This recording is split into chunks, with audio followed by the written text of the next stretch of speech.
All right. Hello, everyone. What is up? My name is Speedy. Welcome to NotSoSpeedRuns. We are here with Blades in the Dark. Joff's face is on there twice for some reason. I don't know what happened to Trendane. He's just gone. Let's go ahead and start by going around to everyone and saying hello as usual. Let's start. Let's start with the Trendane, who is Owlbare. You may know me on Twitter as the guy that talks about tea and toast and dice and RPGs and depression. And you'll know me soon enough on Twitch, where I stream nonsense. I've been having a lot of fun with Nidhogg and Kingdom Newlands. And I'll be playing various other games and attracting one, maybe two people to watch my stream. Otherwise, you'll also know me as the brains behind the Box of Many Things, which is a nerdy gift exchange, no-cost, low-cost gift exchange, which kind of had a second coming today. It was absent last month. And that's it. I'm done. Oh, PG tips. PG tips. All right, so Louise, tell us who you are. Hello. Yes, I am Louise. Surprise, surprise. You can usually find me, if I'm not here, on my own channel, AccidentalLegend, doing fun things all the time, or on Encounter Roleplay, which I've just come from, doing also fun things all the time, or yes, you've guessed it, more fun things, more all of the time, and that's on my Twitter, at no more no less, and I'm loving everything. Things are great. Also, I'm playing Sling. That's an important piece of information. Oh yeah, she's great. The thing I love the most about her is that as much as she plays a kind of innocent, kind of weird, very kind of excitable child, she is still a deadly marksman who has killed people in the past and will probably in the future. And I sometimes tend to forget that as well. I'm just like, oh, la-di-da-di-da, things are great. And I'm like, oh, I'm a murderer. Okay. Do you really think that she's a child? But she's 17. She's a youngling. She okay. you know. I'm just that's something I never picked up from you as a character. I'm just curious. Sorry, I had to ask. Goats, drugs, goats, Yeah, all right. Drugs. I have a gun. It doesn't quite sound sane to have given this young woman a gun. She's a very unhinged young person. A young adult. She's an unhinged young adult. Youths this day. These youths. Can you believe? With their drugs and their goats. All right, MadameGandalf, you can introduce yourself. Hi, I am MadameGandalf. You can find me here on Twitch, cooking, singing, playing a multitude of different games and photoshopping people's faces onto other people's faces for my own entertainment. And yeah, I am here today playing Ari, and I would like to say that after a long day of lying, scheming, backstabbery, and a little bit of murder, I like to settle down and have a nice warm cup. PG tips.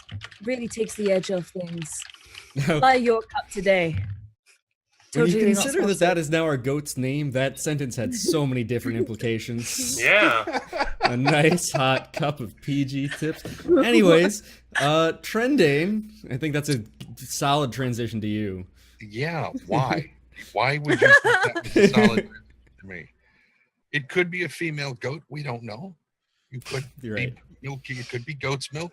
My problem is that, you know, she's saying with a nice hot cup of PG tips, she's holding up a teapot. That is not a cup.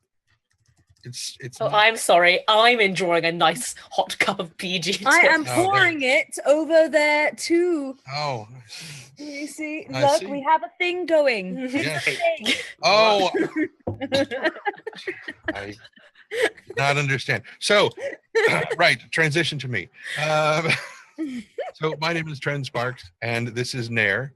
Nair is a moose puppet that I used to puppet on a place called the Paw Pet Show, the Fun Day Paw Pet Show, which actually takes place in Florida and is streamed live over the internet. And Nair was a Canadian moose from Scotland with Russian accent.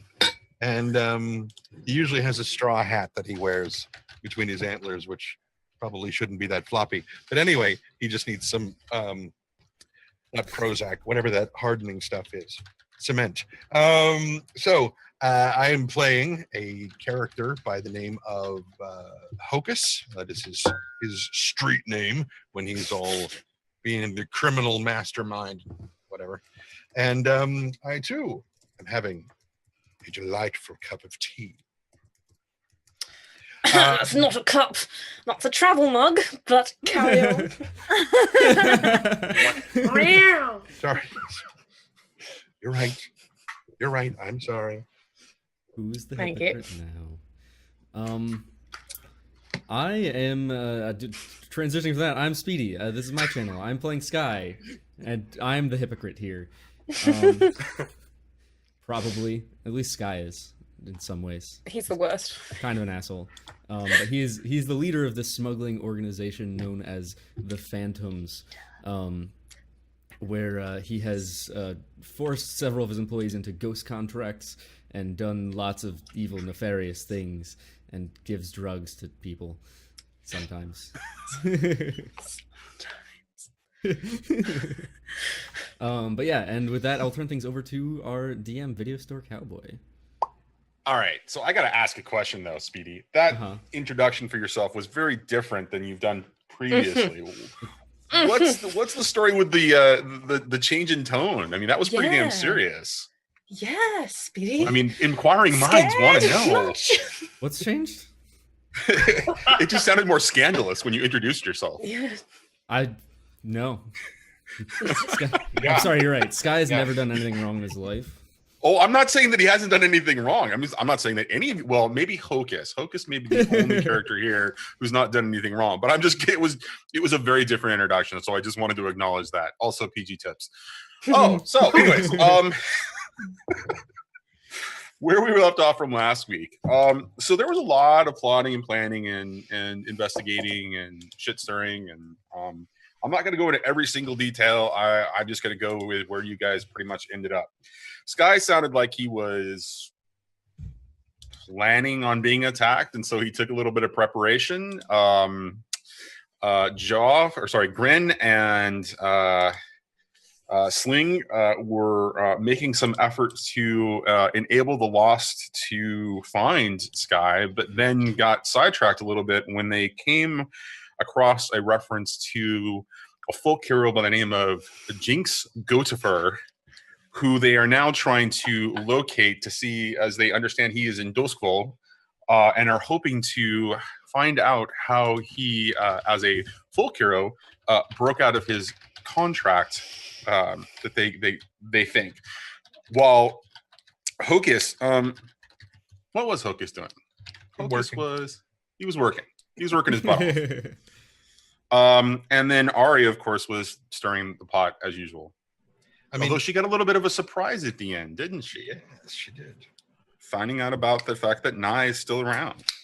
So, with that in mind, you guys had been given a couple weeks ago by the Bluecoats a score, although Hocus, at the last second, kind of derailed things and brought a different score to you. Derailed things. Somebody want to go ahead and talk a bit about that? Anybody? I'll turn it over to Hocus. He's the one who brought the information. Well, yeah, Hocus. All right, fine. Hand it over to the information bearer. Okay, whatever. I'm just saying, you're the information bearer. I want to give you a chance to speak before you inevitably go off and curry or something while we're doing the score. So, no, sorry. So, be quiet. So, in the course of doing his job as a courier, who, as that guy right there, Johnny, Mr. Video Game Store Cowperson, has had mentioned before, that the couriers have been very, very busy moving messages back and forth between a lot of the big houses and whatnot. And part of what Hocus has overheard is that there is a very large shipment of Leviathan body products, not like, face creams and stuff, but things that will be reduced and purified and alembic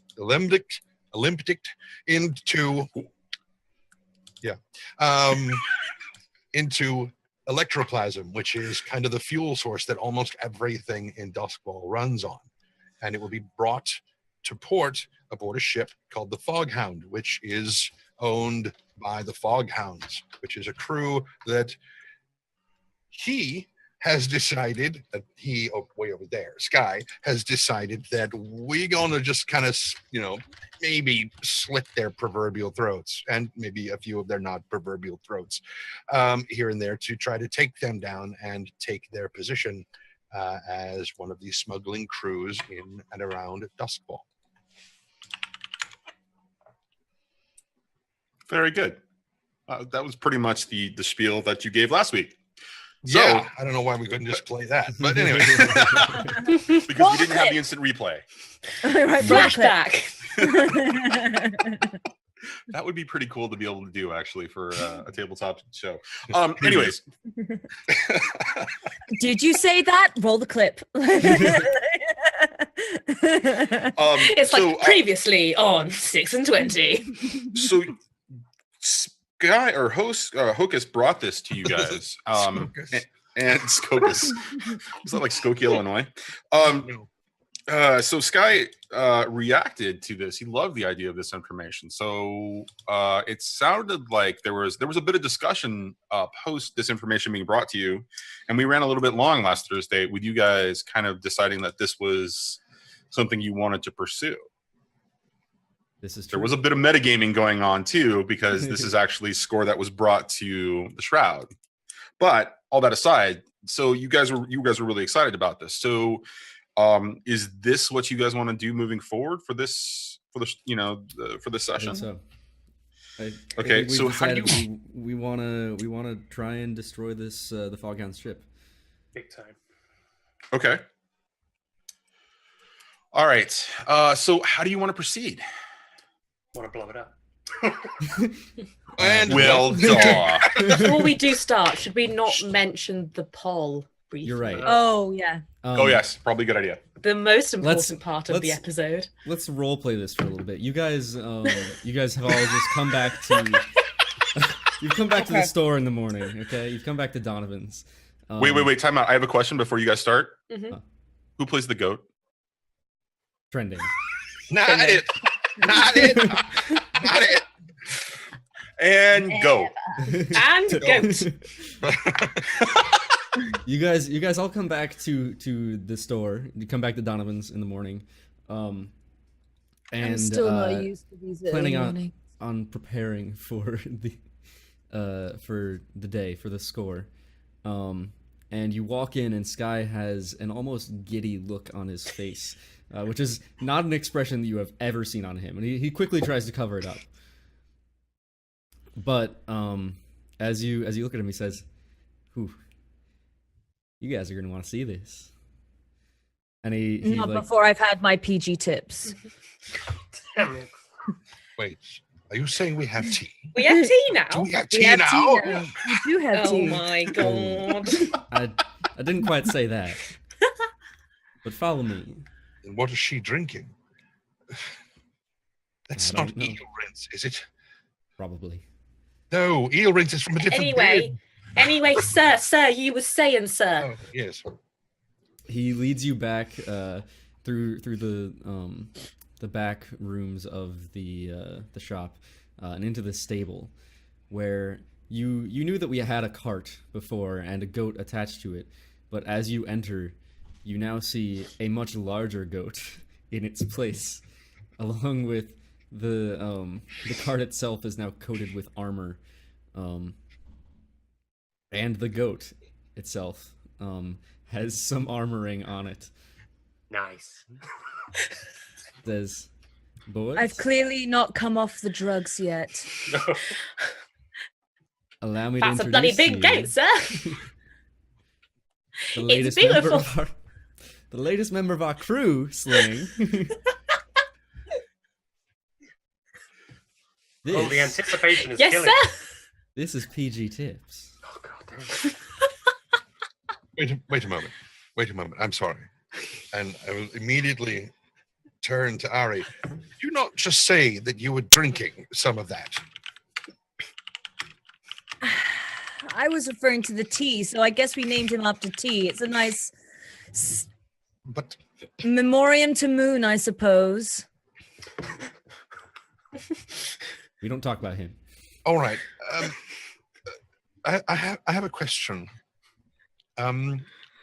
Who is responsible for the management and upkeep of this? I'll do it, sir. I'll do it. Pick me, sir. I'll do it. Never mind, decision made.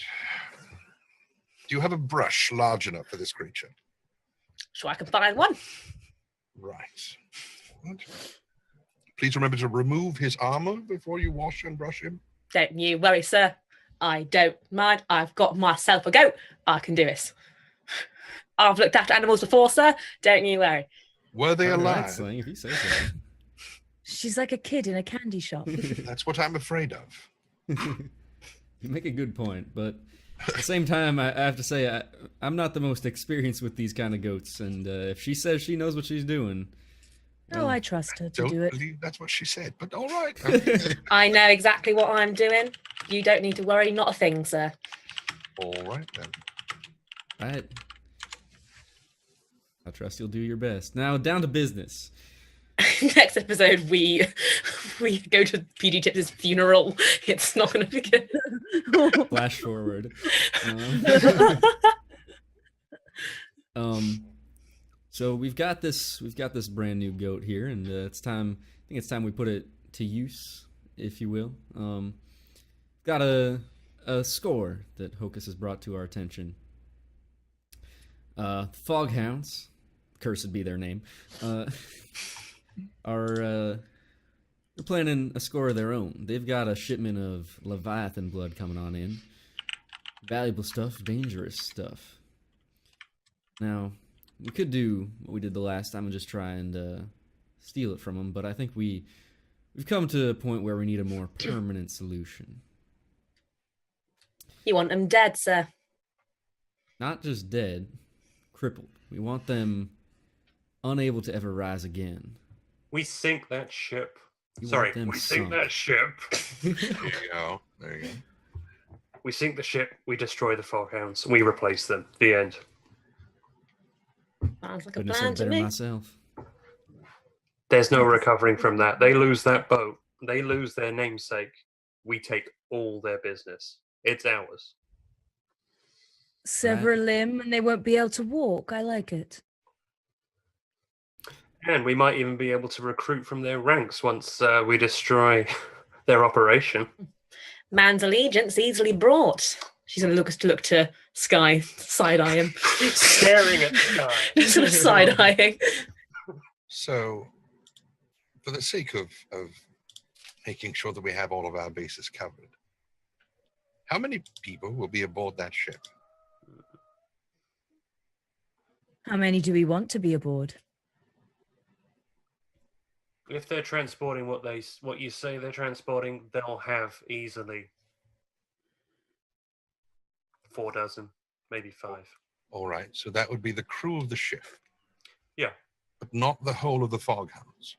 No. You can be not the whole of the Foghounds, but you can be guaranteed that every man on that ship is also a trained killer.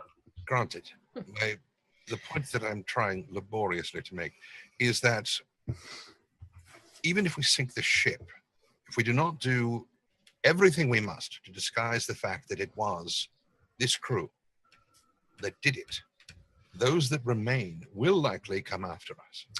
I don't think they're going to have much opportunity. Do we know where the Leviathan blood is going? Absolutely. Do we know who owns that blood?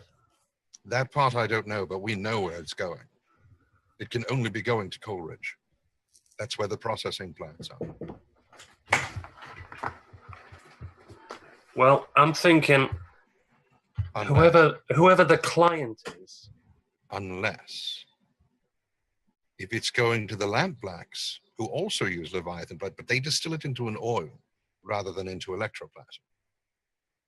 Well, not only that, you can think. I can think of one other thing that Leviathan blood is used for. Looks over at Sling. Looks over at Sky. Lure. If the Foghounds are transporting it, I don't know that it would be going to the most legitimate place for processing. Got to say it's my area of expertise, sir. The manufacture of it? Perhaps. which makes all the more reason why we need to be careful when we do this. If that is indeed where it's going, then that could be a supplier of our own. We don't want to piss them off. So we don't let them know it was us. Basically. We're not the only ones who know about this. If I've heard about it, I guarantee you someone else has as well. Can we sync More it? people to pin it on then. Yeah, can we sync it and pin it on whoever else knows? I mean, there's the people who legitimately know about it, whoever's in the process of transporting it, but Yeah, I doubt the Foghounds are going to want to sink their own ship. that's true. But they are hiring a lot of independent muscle. Could try and pin it to somebody on board, some usurper, perhaps. Some defector. Someone who's somewhat disenfranchised with the Foghound's recent poor performance. Well, to take a page out of Sky's book, Sky, how about we repeat what you did to old Mooney? Why don't we put someone on that boat intentionally to take the fall? We blow up that boat with someone on it that we can pin it on. I see you've learned. However, it's not so easy to find someone like Moon to just pin something on. Presuming he knows that he's going to take the fall. No, oh no, they won't know. I'm saying that we throw enough coin, lure, whatever it takes, at someone we can half trust. Get them on that boat. I know an Did idiot. it?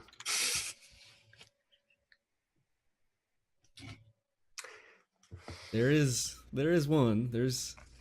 I just know someone who could maybe get his way on board, but I don't. That would probably just lead back to me still. Who were you thinking? Guy by the name of Muscles. That's what I thought you were going to say. Inventive name. Descriptive. Real paints a picture, sir. Then again, we know the Bluecoats are to have him, and I already asked them to off him when I finished with their job. Plus, he's too dumb to really trust and not just go spouting my name. It could all still lead back. Which apparently he's already done once. Right. Now, speaking of the job that the Bluecoats have given, just for the sake of making absolutely certain that we've planned everything through to the best that we can, the job that they've given us, are we sure we want to skip it in favor of this? What is the downside? What do we lose by postponing what they've asked us to do? Well, I mean, they didn't give us a timeline on exactly when to do this job. I see no problem in taking our time with it. As long as we still get in there first. And in the day, I mean, everything in this city has some connections. This could all be related. Who knows? Call it recon. Speaking of connections, since we are discussing how best to scuttle this particular ship, since it will most likely be at the docks, I was thinking that perhaps if any of you know anyone in the gondoliers, we find out if they have any old boats they are planning on decommissioning. Boats which are too leaky to continue to use safely in the channels around the city, and that be the method by which we deliver any explosives, if that is what we're going to do, or personnel who are going to climb up the starboard side of the ship.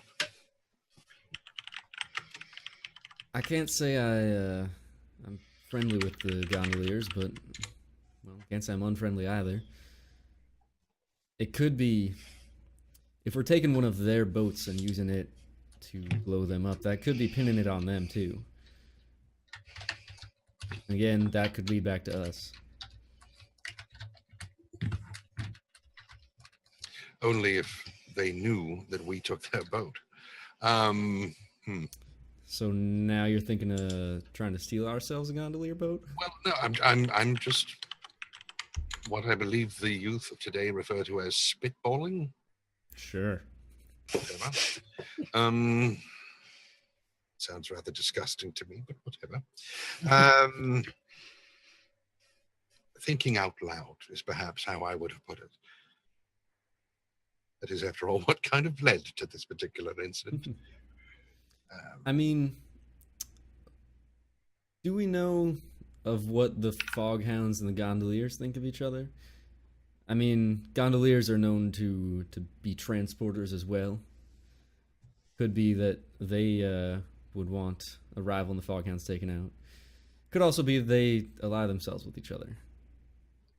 I think that might be, and this is GM's discretion, something that Hocus would have heard of in his operations as a neutral faction moving between, that he would know how they felt about each other.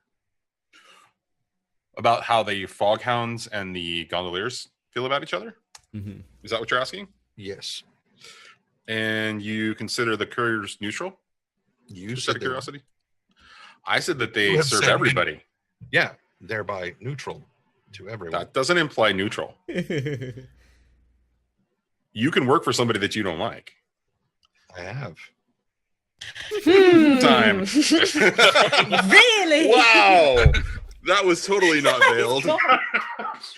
Zinga. Okay. You know what? This is actually a line that I hadn't even thought about. So let me take a look real quick at the book and see what it says. While you're doing that, we can do a commercial for PG Tips. PG Tips, have you, ladies and gentlemen in the audience, had your daily dose of PG Tips today? If not, I highly recommend you make your way to the nearest kettle with post haste. Like Look that inside one? your nearest kettle. There is already PG Tips inside of it. There's a kettle right there. Hashtag not sponsored. Now, if you are unaware, all you have to do is take the PG Tips. It's very simple, ladies and gentlemen.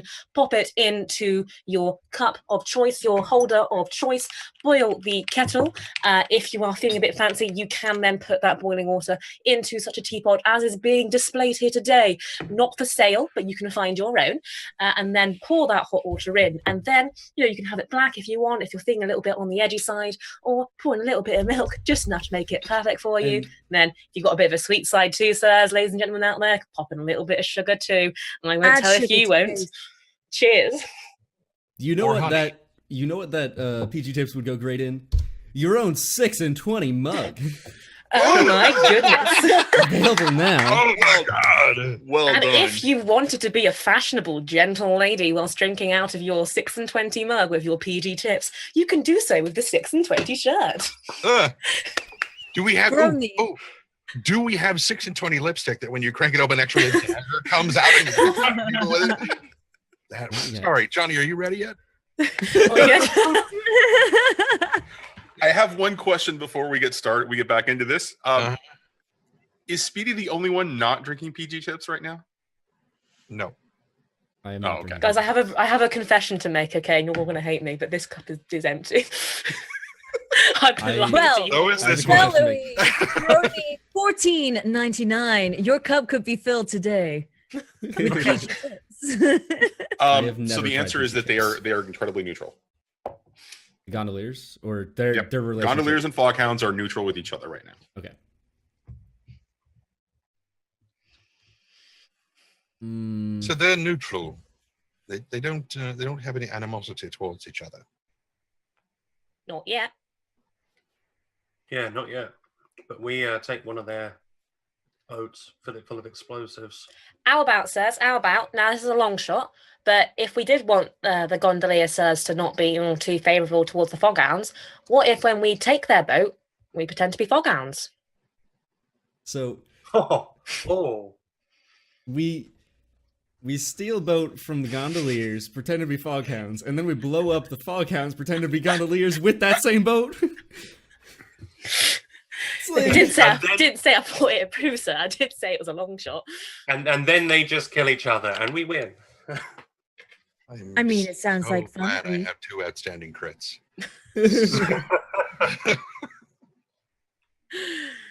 Oh. Uh, Why would they turn on one another? Why would either of them turn on the other? There would be no reason for them to do it. All right. Yeah. Not unless we make a reason. Who do does the hate the Foghounds? Foghounds? Who do the Foghounds fear? Who do they hate? Us.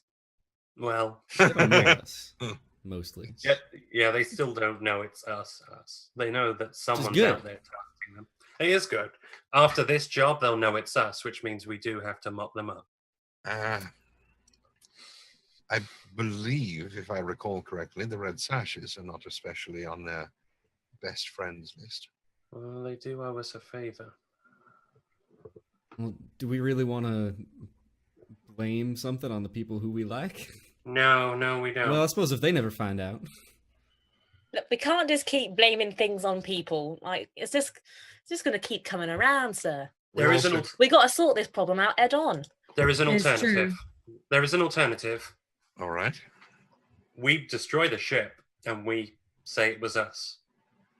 And we come out as a new player in Dusk Bowl.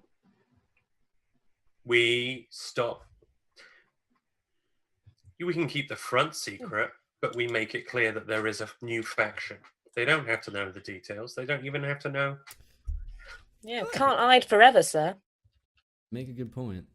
So long as our front remains a secret. Yeah. I think it's already basically- becoming clear to people that there's a new player in Duskfall. And I think this is makes sense to perhaps not claim responsibility, but to not particularly hide And what better way to show an off, open secret. we ain't to be messed with than, well, blowing up a boat. You blow up a boat, you see how many factions come looking, wanting to ally themselves with us. And of course, Well- how many come looking to destroy us. Do we have a calling card of sorts? Blow up Goats. that boat, it's a pretty good point. Goats. We'll just leave some goats around. No, actually, if you want a good calling card, blowing up the boat and leaving no evidence whatsoever of who Yeah. did it, there is nothing more phantom than that. It'll be almost like a phantom was agree. there. Oh, Hocus. Oh. So we're aiming to blow up a boat, let everyone know, but let nobody know at the same time. It's very meta, isn't it? Yeah. Now, I'm confident I can source some explosives. I'm confident I can go to my Scotland contacts and it'll cost a coin or two, but I'm confident we can get explosives. But again, the moment we blow up that ship, they're going to be looking for the source. They're going to be looking for the culprits, and they're going to be looking for those explosives. And they'll find us. And they'll find the Scotlands, and they'll find us. And that's exactly what we want. Do any of you know the best place to place these explosives to do the most damage? Who's been around a ship in their life? Not I. Well, I've Welcome, raiders. I've been smuggling for a while. I've seen some ships in my days. I've read a bit. I don't know too much, but I could certainly learn.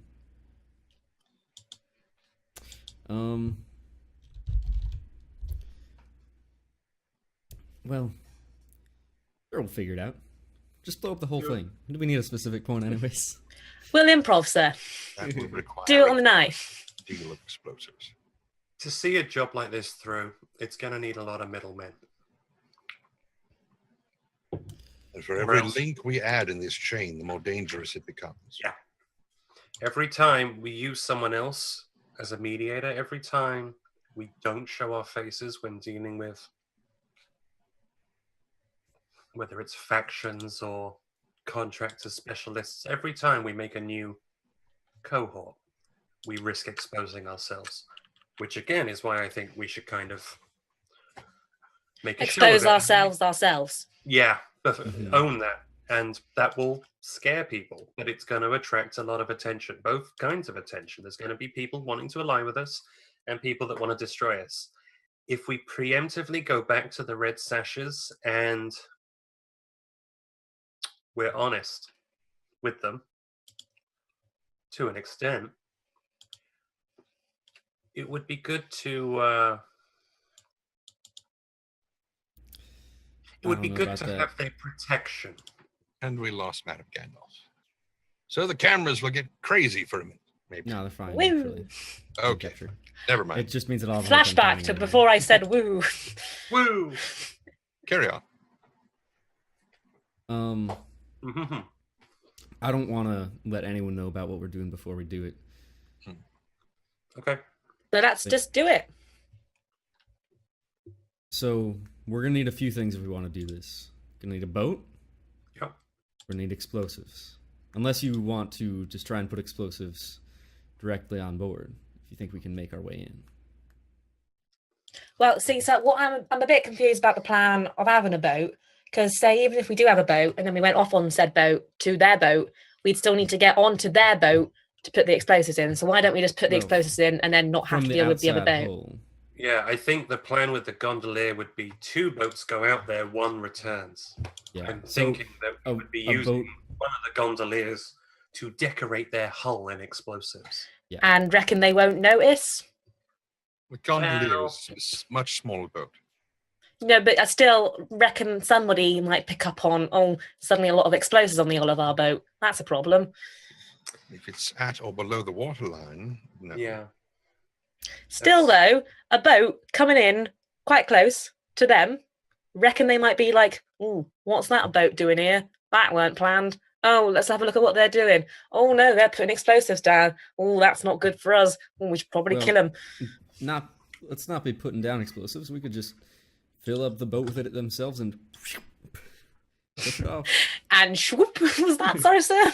Yeah, that's exactly what I said. Did I Alright. stutter, Sling? I'm just saying, I don't think this whole plan with the gondolier is entirely thought through. All right. And that's coming from me, and I don't think nothing through. It's not thought through at all. What you All right, got, Sling? then let's. Please, tell us. Well, is this boat out already? It's coming in. It's coming in. Coming in. All right. And it's carrying Leviathan blood, yeah? Mm-hmm. Is that possibly any way to let that go up? Flammable, perhaps? It's Corrosive, not as perhaps? it's not as volatile in its raw form. It has to be distilled and purified. Right. Well, but if it's coming back, surely it's been modified into someone else already. Just don't know what it is. I think it's coming in from the sea. Is the problem? Yes. Ah, right. So, well, if we've got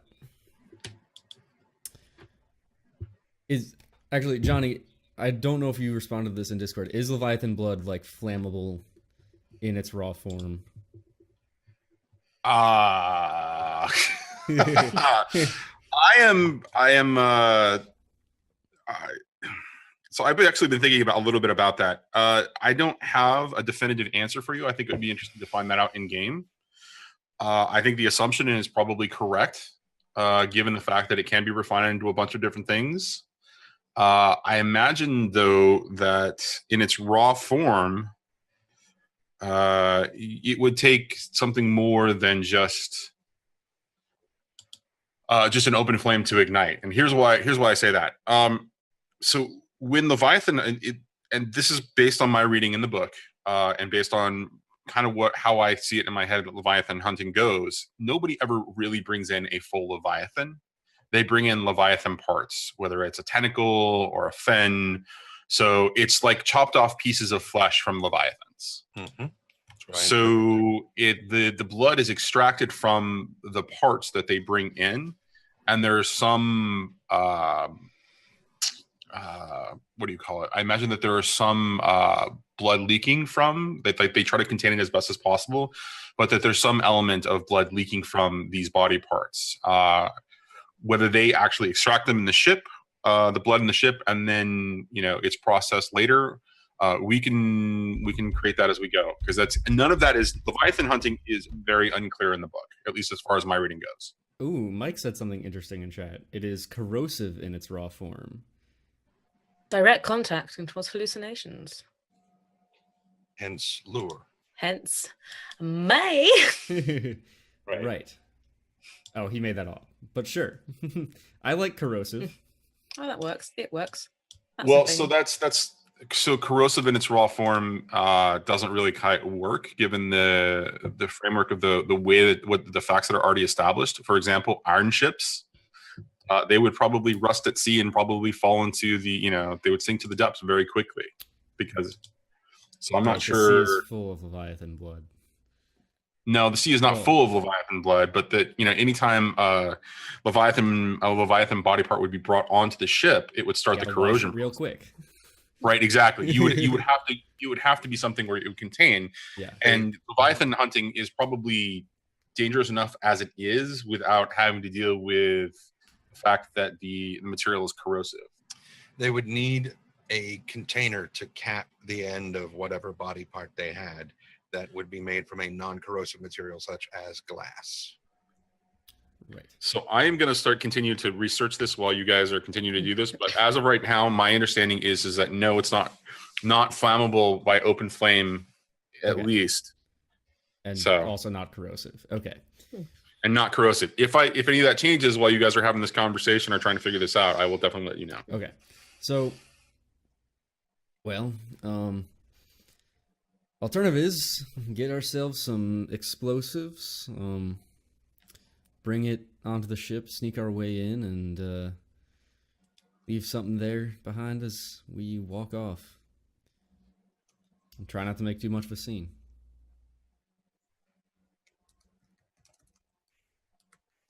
So one of the things that it can be processed into is the oil that the lampblacks use. Now, while Right. the outer hull is ironclad, I'm sure that the surface decks are not. So if we could find a way to hurl a container of lamp oil onto the deck and set it alight, that could distract people enough to move in and place the explosives where they need to be. It sounds like a dangerous move if we're trying to go beneath the deck to light the whole deck on fire. That is presuming we're placing the Placing it on the inside. on the inside, yes. Which would probably be best, given the fact that it would explode outward, other than Correct. trying to blow the ironclad inward, which is exactly what it's designed to try to prevent.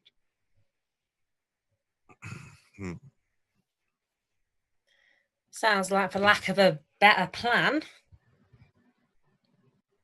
might just be doing that. All right. Who's gonna- So Who's going to plant the explosives? Someone that can get onto the boat. I guess I that's think- me then. I think any of us could get on that boat.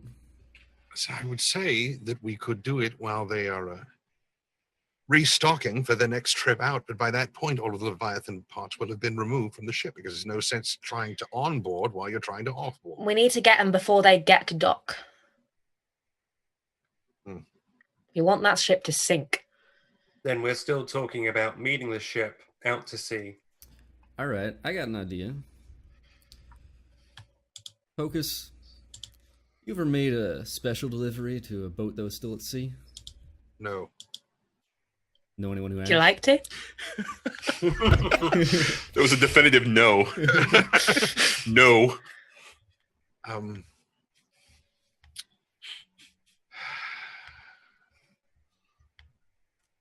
Something of that nature is not a. It's not a set of. Not a set of documents easily forged.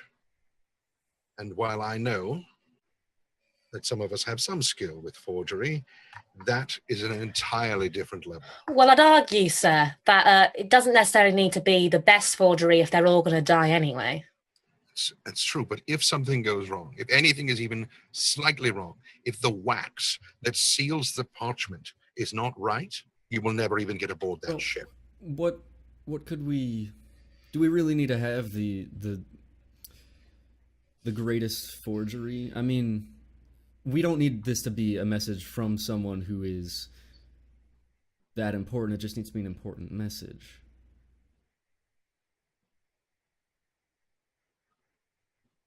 How far out are you planning to meet this ship? Well,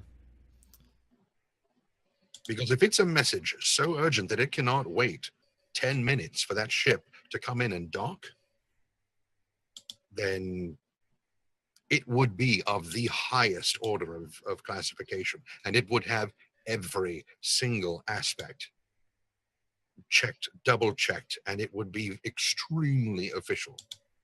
All right. Well, not necessarily. I mean,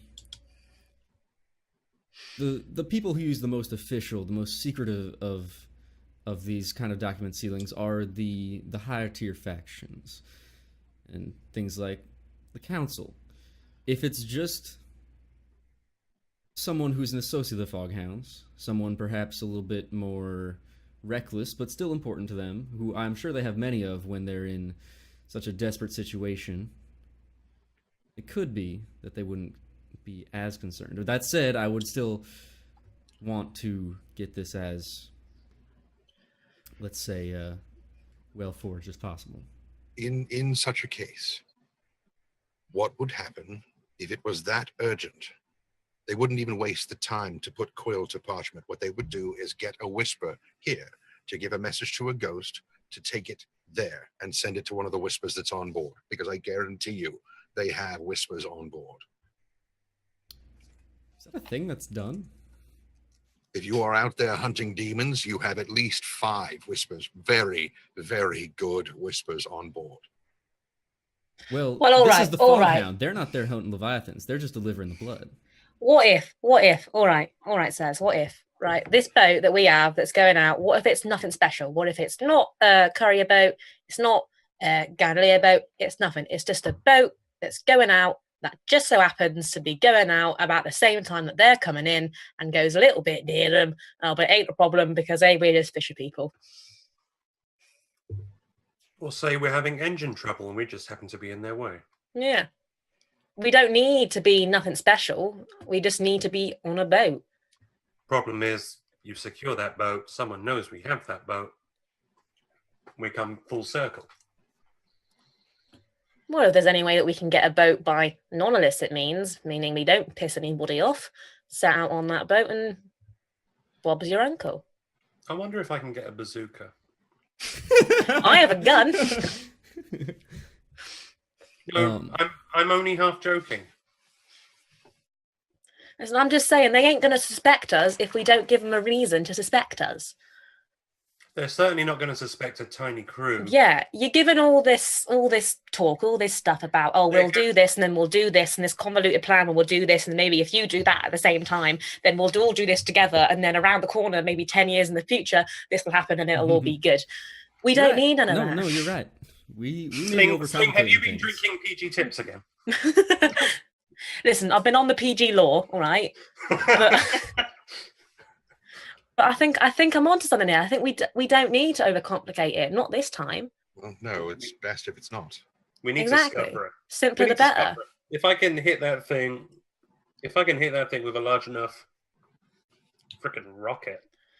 Yeah, we're on our tiny little boat, making no harm. All right, now, but if we're getting pulled in from the ship, all right, let's go with that. We all get on board. How do we get to the hull? Anyone? We're like, oh, fancy boat you got here. I wonder if I could possibly have a look at the hull.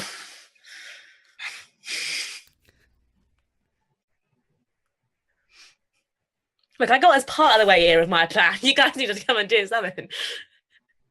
We're hull inspectors. Show us your hull. Actually, you say that.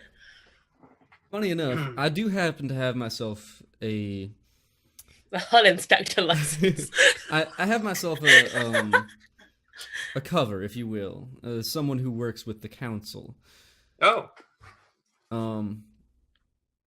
Although I suppose Ministry of Preservation might be the relevant industry here, but And again, someone with the council coming out to investigate the ship before it docks might not be too strange, perhaps?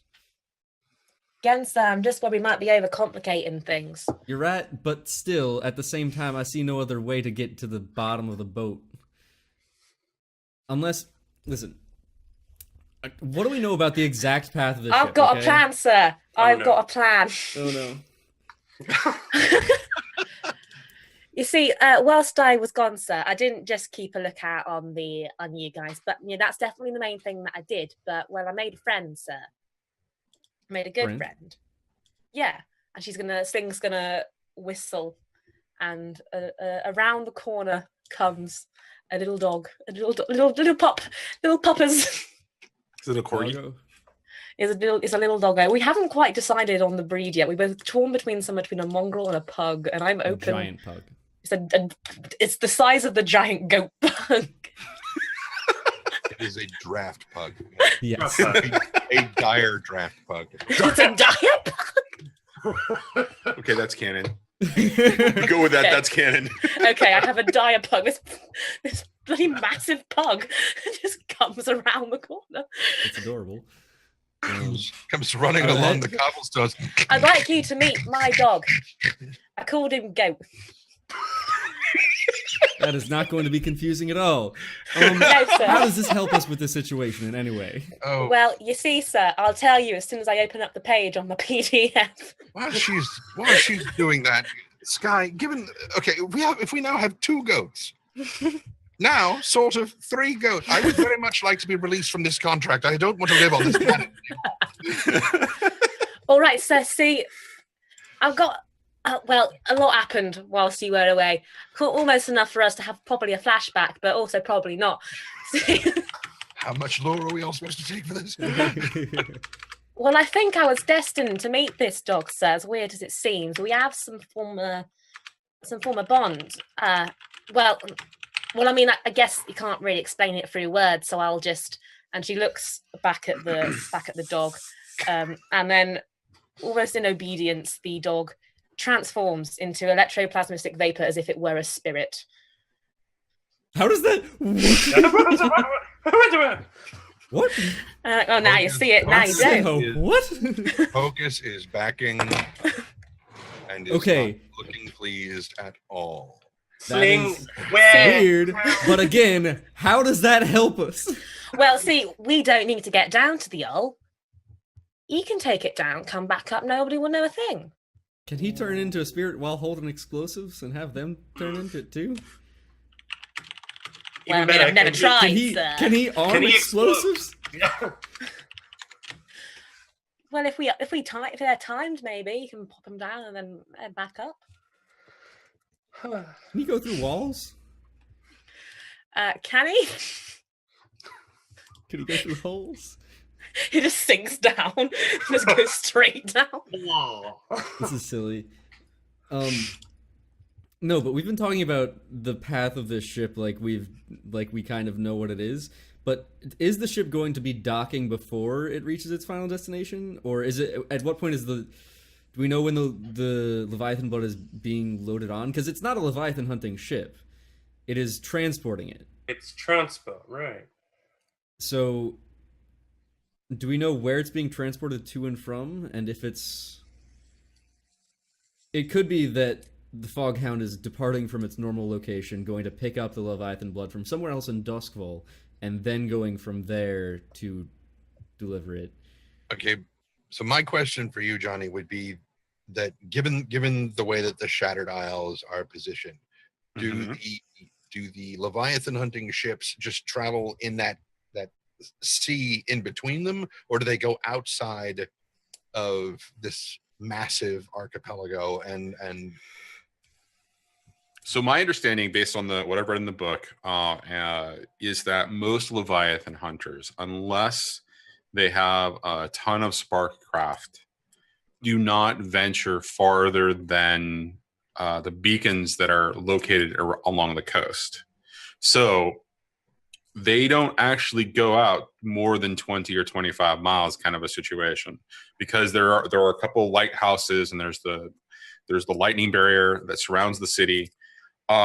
Those ships that move out beyond that either have one hell of a spark craft or have void sea navigators, and those will move from various location to location, but typically still try to keep land in sight as much as possible.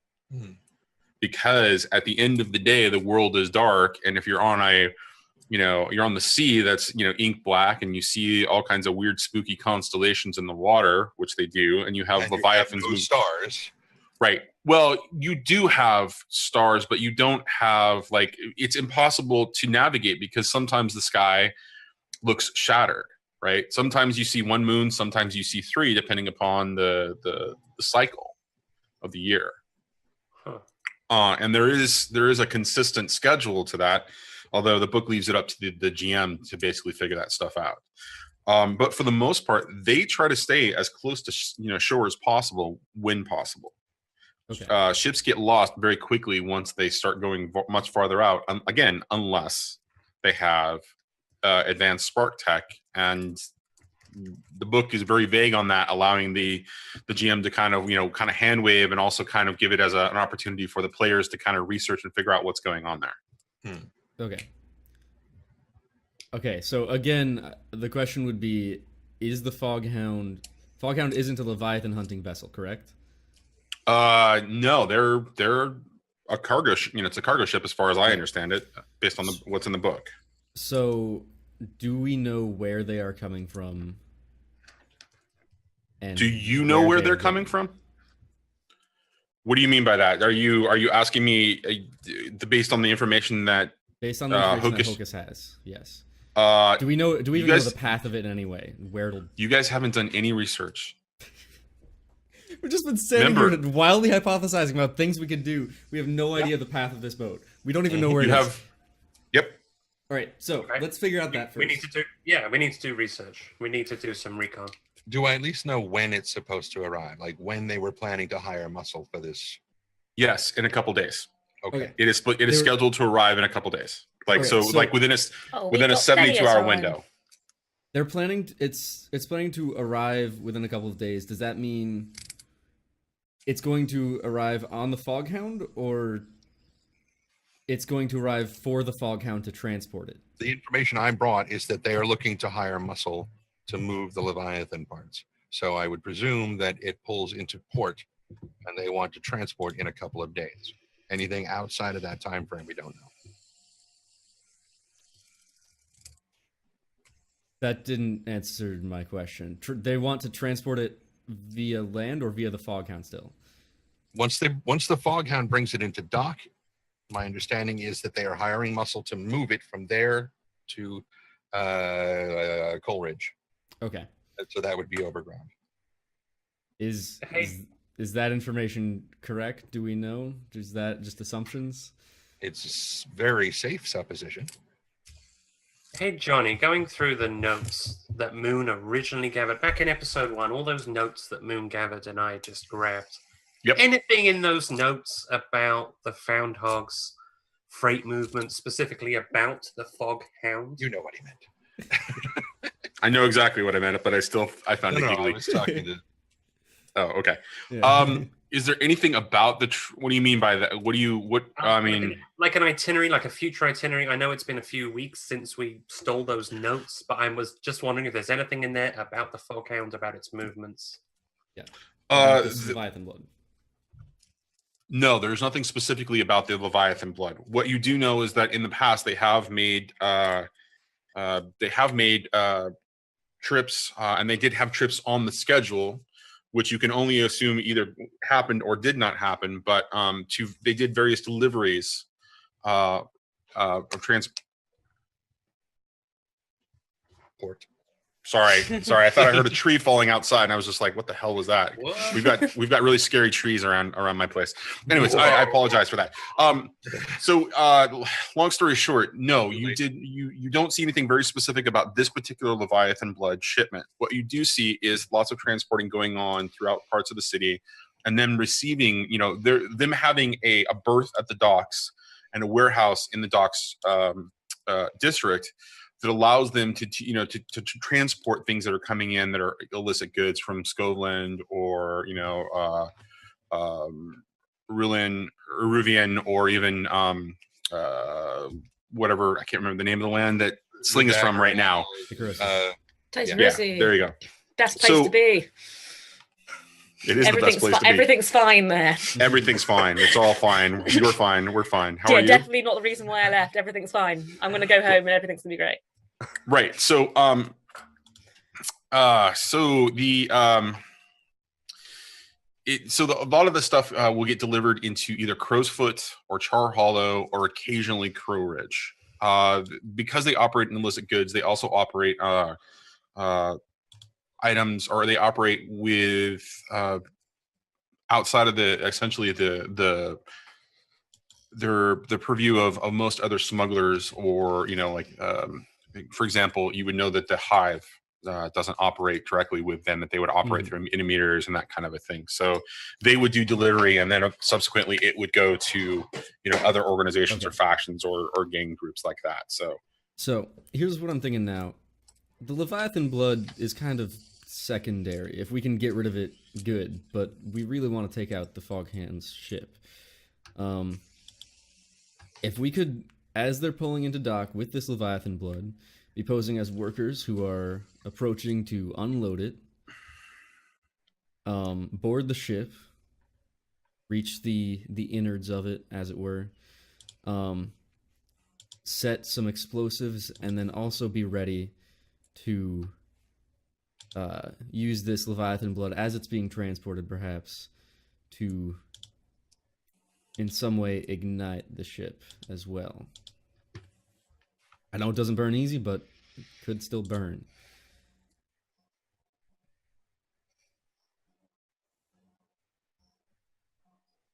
Are you asking me that question, or are you talking to the group? I'm just talking to the group. Okay.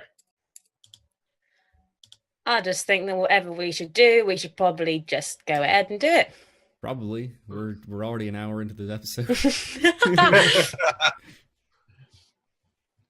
I think the best plan is posing as dock workers and getting onto the boat. Yeah. And we can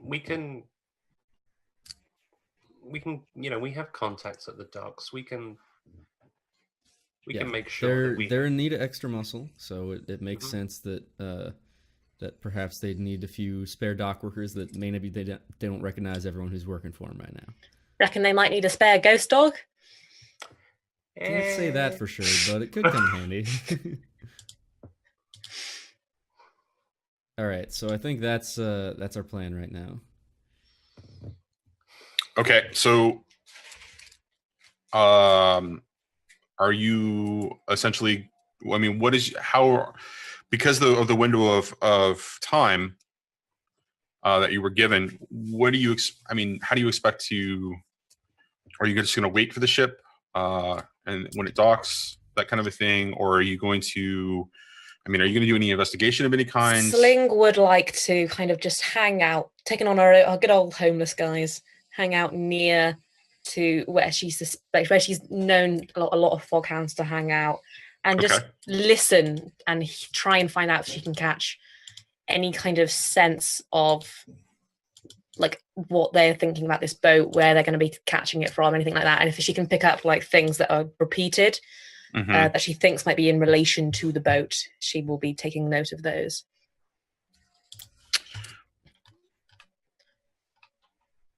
The first piece of information that you're going to get, I'm not going to have you roll because this is actually already established in someplace else, is the boat's already in dock. It's already berthed. Oh. The Foghound has docked. So it's been in dock for at least a week. So it's not in the sea. So the Leviathan blood is probably already in the warehouse. Right, well, I'm going to come back to the crew and be like, well, screw everything, guys. Boat's not in the sea, actually. It's already in dock. Or the ship hasn't left yet to get it. Now, if you want to continue to listen, I'm continuing listening. You can definitely. What kind of a role do you want to do? Because this is. I mean, do a survey? You sure can. Yay! I'm also relatively unstressed. Could I push myself? Sure. Yay! What are we looking at for position? Well, let's talk about that. You, I mean, your background is you're homeless, so you can easily blend into situations and wander around. The one time being homeless comes in handy. Actually, That's not true. Remember, it also helped with your That's true. Being homeless is great, guys. being homeless in Doskwell is very good, and I recommend it for everybody. I endorse homelessness in Duskfall. This episode is brought to you by PG Tips and Sling. homelessness. Now I want to start a charity to help the homeless. Damn it! All right. Anyway, so to me, it seems like it could be risky, but more than likely controlled. But I mean, so you're just kind of loitering around. Pretty much, the location that you know is the headquarters for the Foghounds, is what I'm assuming. Yeah. Okay. All right. So for the most part, I'm going to say that's controlled. Controlled. Cool. Effect would be. I'm going to assume that it's going to be limited, given that you're not targeting anybody specific, and you're just basically trying to get a line on any piece of information that will lead you, down whatever, to more detailed information or more relevant information to what you're looking for. Okay. And I'm going to push myself. I'm going to listen really hard. Okay. So that's a bonus of 1, and pop that in. A 5. Not bad. Not bad at all. All right. So, you spend a good bit of time during the night hours, or what is not the hour 1 through 12, but the hours that have names, kind of loitering about and watching the comings and goings. And you at first don't see a lot of activity, and then there's either it's like a shift change or something. There's a bunch of ins and going in and out of the warehouse. The first thing that you get an impression of is that they're not busy. They're randomly chatting about just little things and little bits of kerfluffle, and not stuff that seems relevant to a job, or that they're actively protecting anything. The second thing that you notice is that their numbers appear to be quite thin. Like the last time that you were here, there seemed to be a larger force, at least around when you were observing the warehouse. At most, you've seen probably 6 or 7 individuals walking in and out of this particular warehouse. And the third thing is,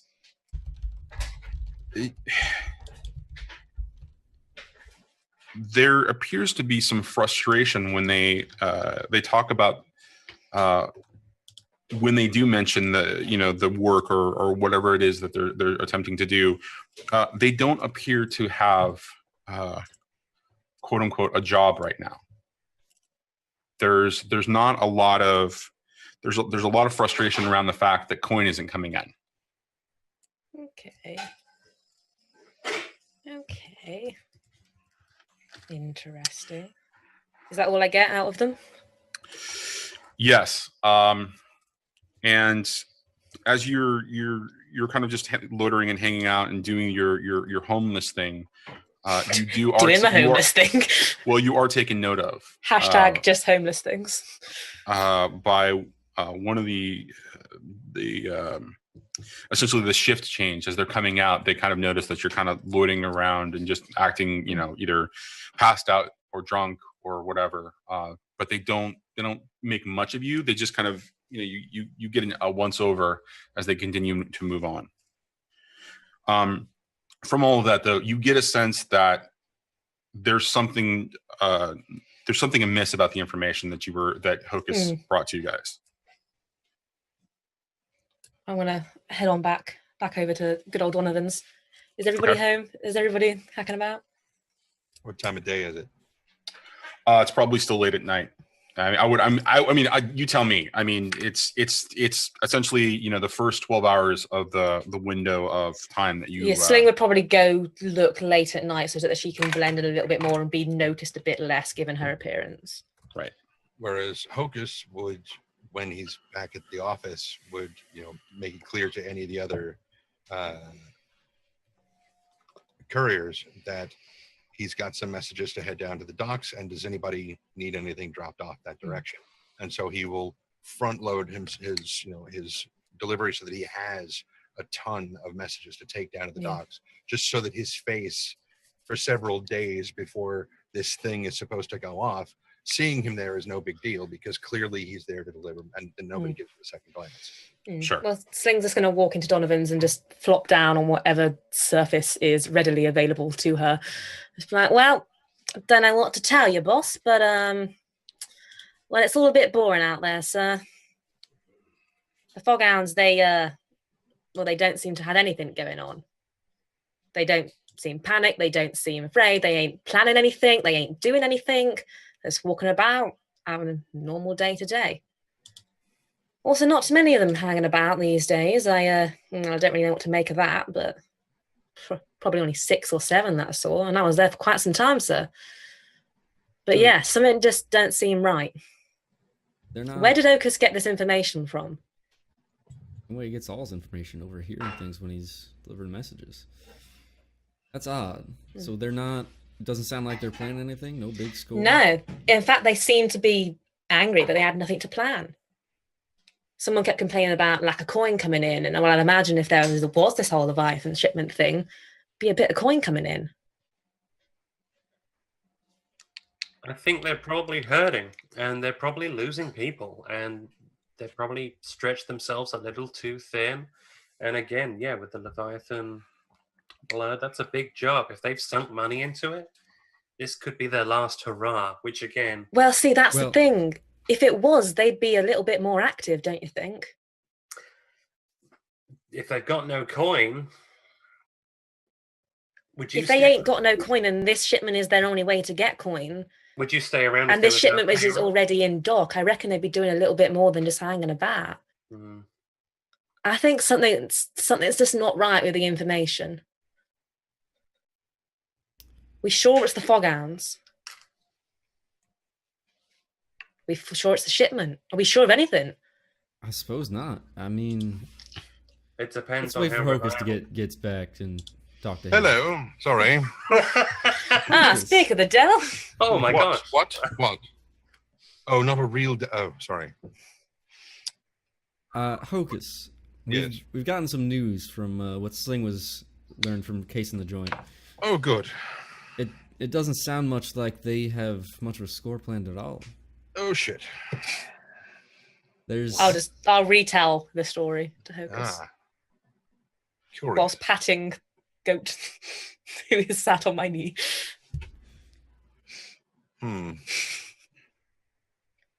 Possibilities. All right. Either the rumor is true and the people on the dock are just not in the loop, and the sudden appearance of work will be a very welcome thing, or the rumor is true and they have been instructed to present themselves as though there is no such thing, or the rumor is false and may well have been planted to see if there was someone in the couriers who was gathering information.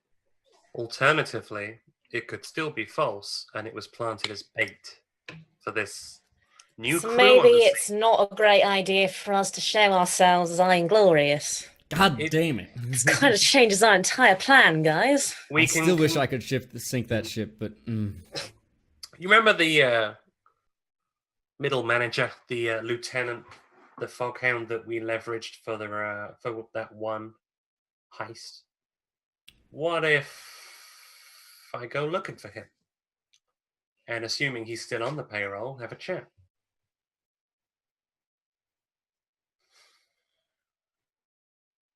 We might be able to verify the rumor. The only reason I say that is he's not lower rank. He was, Oh wait, hang on, was that a Foghound or was that a dock worker? That was totally a dock worker. I think it might have been a dock worker. It's definitely a dock worker. I wasn't going to correct you because that would be convenient, but... My memory's shot. All right. So if this rumor was planted as bait in an attempt to draw out whoever has been responsible for this, and we instead change our minds and go and deal with the situation with the blue coats in Two Towers, Yeah. and the Foghounds have continued to devote a tremendous amount of resources into trying to summon us into action. One thing that it could be, says, like I mentioned, there weren't too many of them knocking about. That doesn't mean that there's not many of them at all. Just means that there weren't many of them there at the headquarters. I don't know where the rest of them are.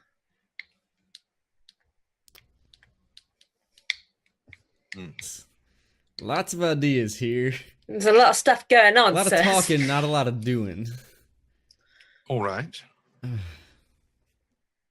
If you want a course of action, here's my recommendation. Skip the ship. Do the one that we know we're supposed to do, not the opportunity that seems too good to be true. Go for the Foghounds, not Foghounds, sorry. Go for the Blue Coats. Deal with the mission that they gave us. We go to Six Towers, we find out what's going on there, and we let the Foghounds potentially burn money, trying to muster us out of the shadows. Either they're going to waste money, or if the thing is genuine, they'll make a little bit of coin, but that ship will still be around for us to sink later. Suppose you're right. As much as I'd like to take him out. What? What do you want? I have a question. I know that. What do you want? You, Mr. Hocus, explained that you, in response to the amount of effort that Sling did on the night before, said that the next day that you were going to the next daytime period, so hours 1 through 12, when is your regular work schedule as a courier? Yes. Or I assume so. That you were going to queue up a bunch of stuff and go to the docks. Yes. Did you decide that was no longer what you wanted to do, or were you still going to do that? Go ahead and do that. I mean, if the meeting that we are currently having is the one that's after she's been at the docks, then, and I was there during the day before that, then yes, we should go ahead and deal with the thing and potentially flashback. Well, I don't want me not necessarily call it flashback, but just I'm assuming. I mean, I'm assuming that was going to happen, but it sounds like you guys were shifting off, and so I wanted to give you an opportunity, if you wanted to do that, and whatever fruit that bore with respect to an investigation before. Well, Hocus you guys made a decision.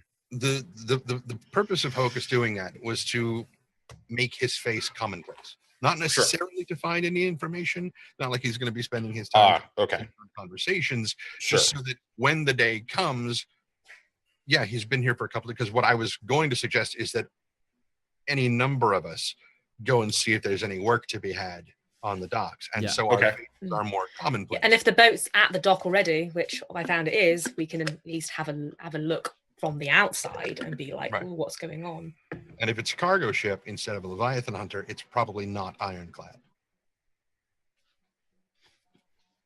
It is an ironclad, actually. It is. That's why I said. That's why I qualified it with probably. Well, so let's just take a road trip down to the docks.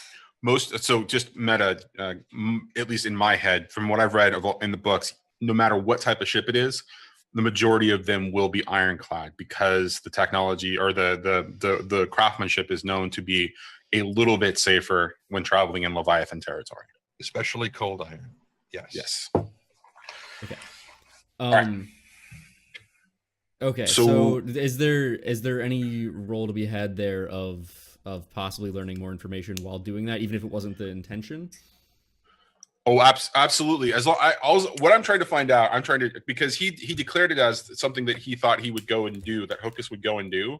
Yeah. I wanted to give you guys an opportunity to explore that before you guys made a final decision, because I assumed that there was some other element other than him just kind of wandering around and getting his face known, and even that might be, might have some value in and of itself. But if you were intentionally going down there to investigate, then a survey or study or with a real kind of pointed direction in respect to what you're looking for, or how you're going about just kind of looking around, for a narrative perspective will inform whatever the result of that is. I would think that there would be some form of passive, surveying going on while I'm delivering said messages. Okay. And not necessarily saying, so how are things going out here? Are you guys busy? You guys look like you're standing. Either you got time to lean, you got time to clean, motherfucker. Let's go. But while waiting to see if they have any messages outgoing, just passively listening, but not making any especially overt attempts to gather information. Just okay. If we're going to consume it so that it's passive, then we're going to treat it like it's a fortune roll. okay. But I'm definitely going to have you roll that. Okay. Because I'm curious I want you to be the determiner of your fate and what you listen to. So I'm going to assume then that when you go down there, you're delivering across the docks, basically just saying, I'll take the docks district, Yes. for today. Uh-huh. And you start doing the deliveries back and forth. And so you're just kind of covering the entire area. Okay. So why don't you go ahead and make me a fortune roll then? And we'll start it with, the customary 1 die for luck. And let's talk about traits real quick, about what could go into that. Anybody have any ideas? Remember, traits can be, awesome benefits, additional descriptions, that kind of a thing. Maybe, maybe you send your new cohorts network to go and help, support that. And maybe it's, an additional die for if you use the cohorts to support his role versus, I mean, my Considering diapug is counted as a cohort, but I don't know if that will help in this situation. I think considering it's passive, like nothing we can do can really assist in it because we're not treating this as an investigation check or anything. Well, you're not describing it as an investigation, right? Right. Well, it's him taking action and just kind of wandering around. Yeah, and it being very passive. There has to be. I mean, there's not a concept of like a passive perception in Blades in the Dark. So in order for it to be determined by fate in some way, rather than me just making the decision, we need some sort of role. And the fortune roll is the mechanic that that we have for us to be able to do that. So yeah, I would say the flip side. I'm sorry. Go ahead. The only thing that I can think of that might be assisting in this is that the Foghounds are in a lot of distress right now, so it makes sense that they are probably sending a lot of messages, particularly if they are spreading kind of a wide web looking out for anyone to be extra muscle. Okay. So it would kind of make sense for them specifically to be a lot of the messages going to the dock. So that might lead to there being more chance of him hearing something. Ooh, I have a very vague idea of a very terrible plan. Okay. Can I send, because here's how it gets vague and terrible, because Goat, my diapug, was with me during the homeless scene. Can I send Goat in ghost form to follow Hocus, and if he sees any of the Foghounds that we saw outside the Foghound headquarters, to come back and bark at me? How does this help? Because then we'd know if they're around the docks. Well, Trendane would also... But he wouldn't have seen them around the headquarters. I guess that's true. We did. Me and Goat. Do you see the look on Trendane's face? I mean, seriously, do you see the look on his face? I mean, we are talking about Hocus here. I think... Do you, send a ghost dog with you? It's fine. Ghost dog named Goat? A ghost dog named Goat. It's a ghost dog. A dire It's a It's a dire pug ghost goat. No, it's a... Anyways, we're going through so much time with this. Can we just roll? Yeah. I'm sending him. He's off. He's with you. Okay, so I've heard two things that are suggesting an advantage, or two additional die for major advantage traits. Potentially one of them is Goat. Potentially number 3 is the fact that Hocus is not just delivering messages to the Foghounds and their crew. He's delivering to every company on the docks who is receiving messages. So it's not like he's spending an inordinate amount of time hanging around just there. So since he's clearly not, hanging around trying to eavesdrop, maybe someone will let something slip because they're not worried about him, because clearly he's just a courier. Yeah. Also, considering you're sending messages back and forth from the docks, so you could actually hear things if there are any. Yeah, if anything outgoing is going from the Foghounds to anyone in the city, to anyone like perhaps who works at the Vale or something like that, you might overhear something there as well. Just random thought. Over here, yes, possibly. Opening their messages, not a fucking chance. Of course. All right. So let me see if I understand this in respect to the amount of dies that are going to be added to this. So one is the sheer luck, right? That's the starting one of the fortune roll. Okay. Number two is the fact that because you're targeting the Foghounds, and that some of the messages are likely to go there, that something very specific about the Foghounds might be learned.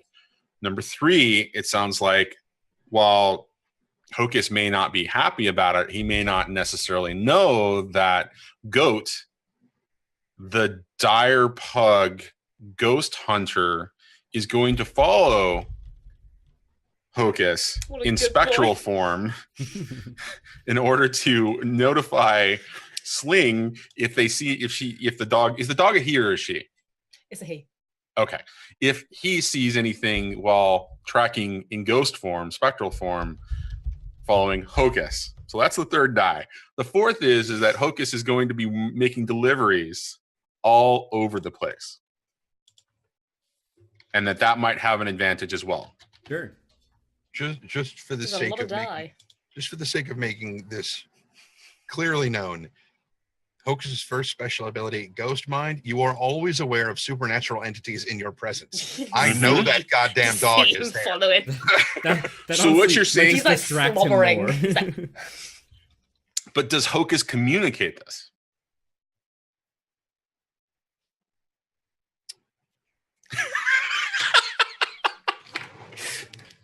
He'll follow at a distance. It depends on if she told him, it's okay, I'm sending Goat with you, because then Hocus would be like, no, that's all right, I can handle it myself. I really don't want that. She did not tell you. Okay, then. She's just like sick and boy. All right. So originally I was going to throw a disadvantage at you, a major disadvantage at you that subsequently is actually an element that you're not aware of. However, that being said, I love the fact that Goat is going with you and weren't told, but you're uncomfortable about it. So you're going to remove one of those 4 die for the disadvantage that is that. Do I get anything for him coming back to me with the info? Does Sling get anything? Well, if Goat's going out to help me with the info, when Goat comes back, I will have info.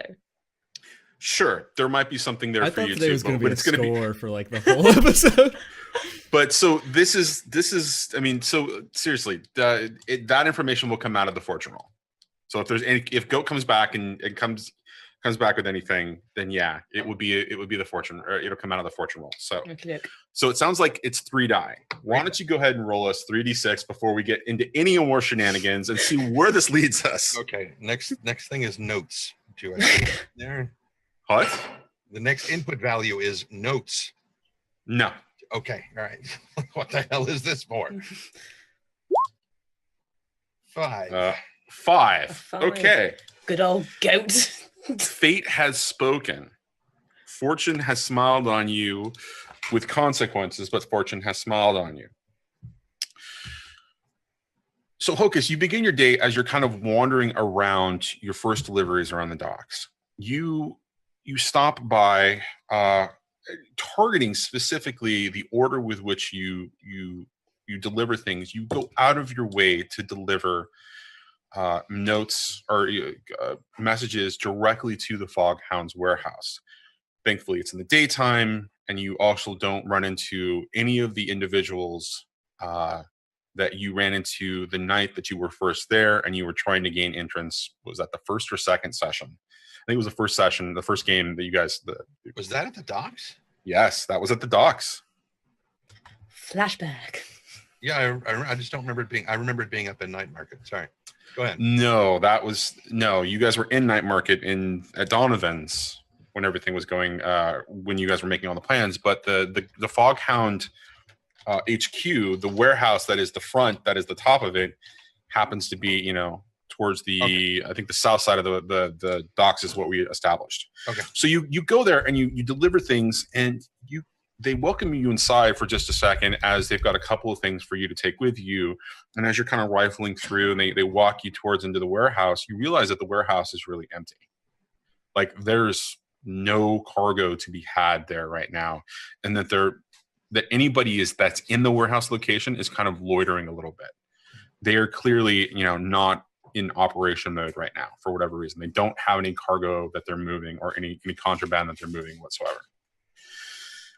So you make an exchange of messages, that you exchange a couple of quick pleasantries, and you move on. You begin to make your way. You're kind of perplexed about this. So Sling, by the way, while you did send Goat to go with you, or to go with Hocus, he doesn't recognize anybody that was there during the daytime. Sorry, during the first 12 hours. So, no, the Goat comes back to you, gives you a negative acknowledgement.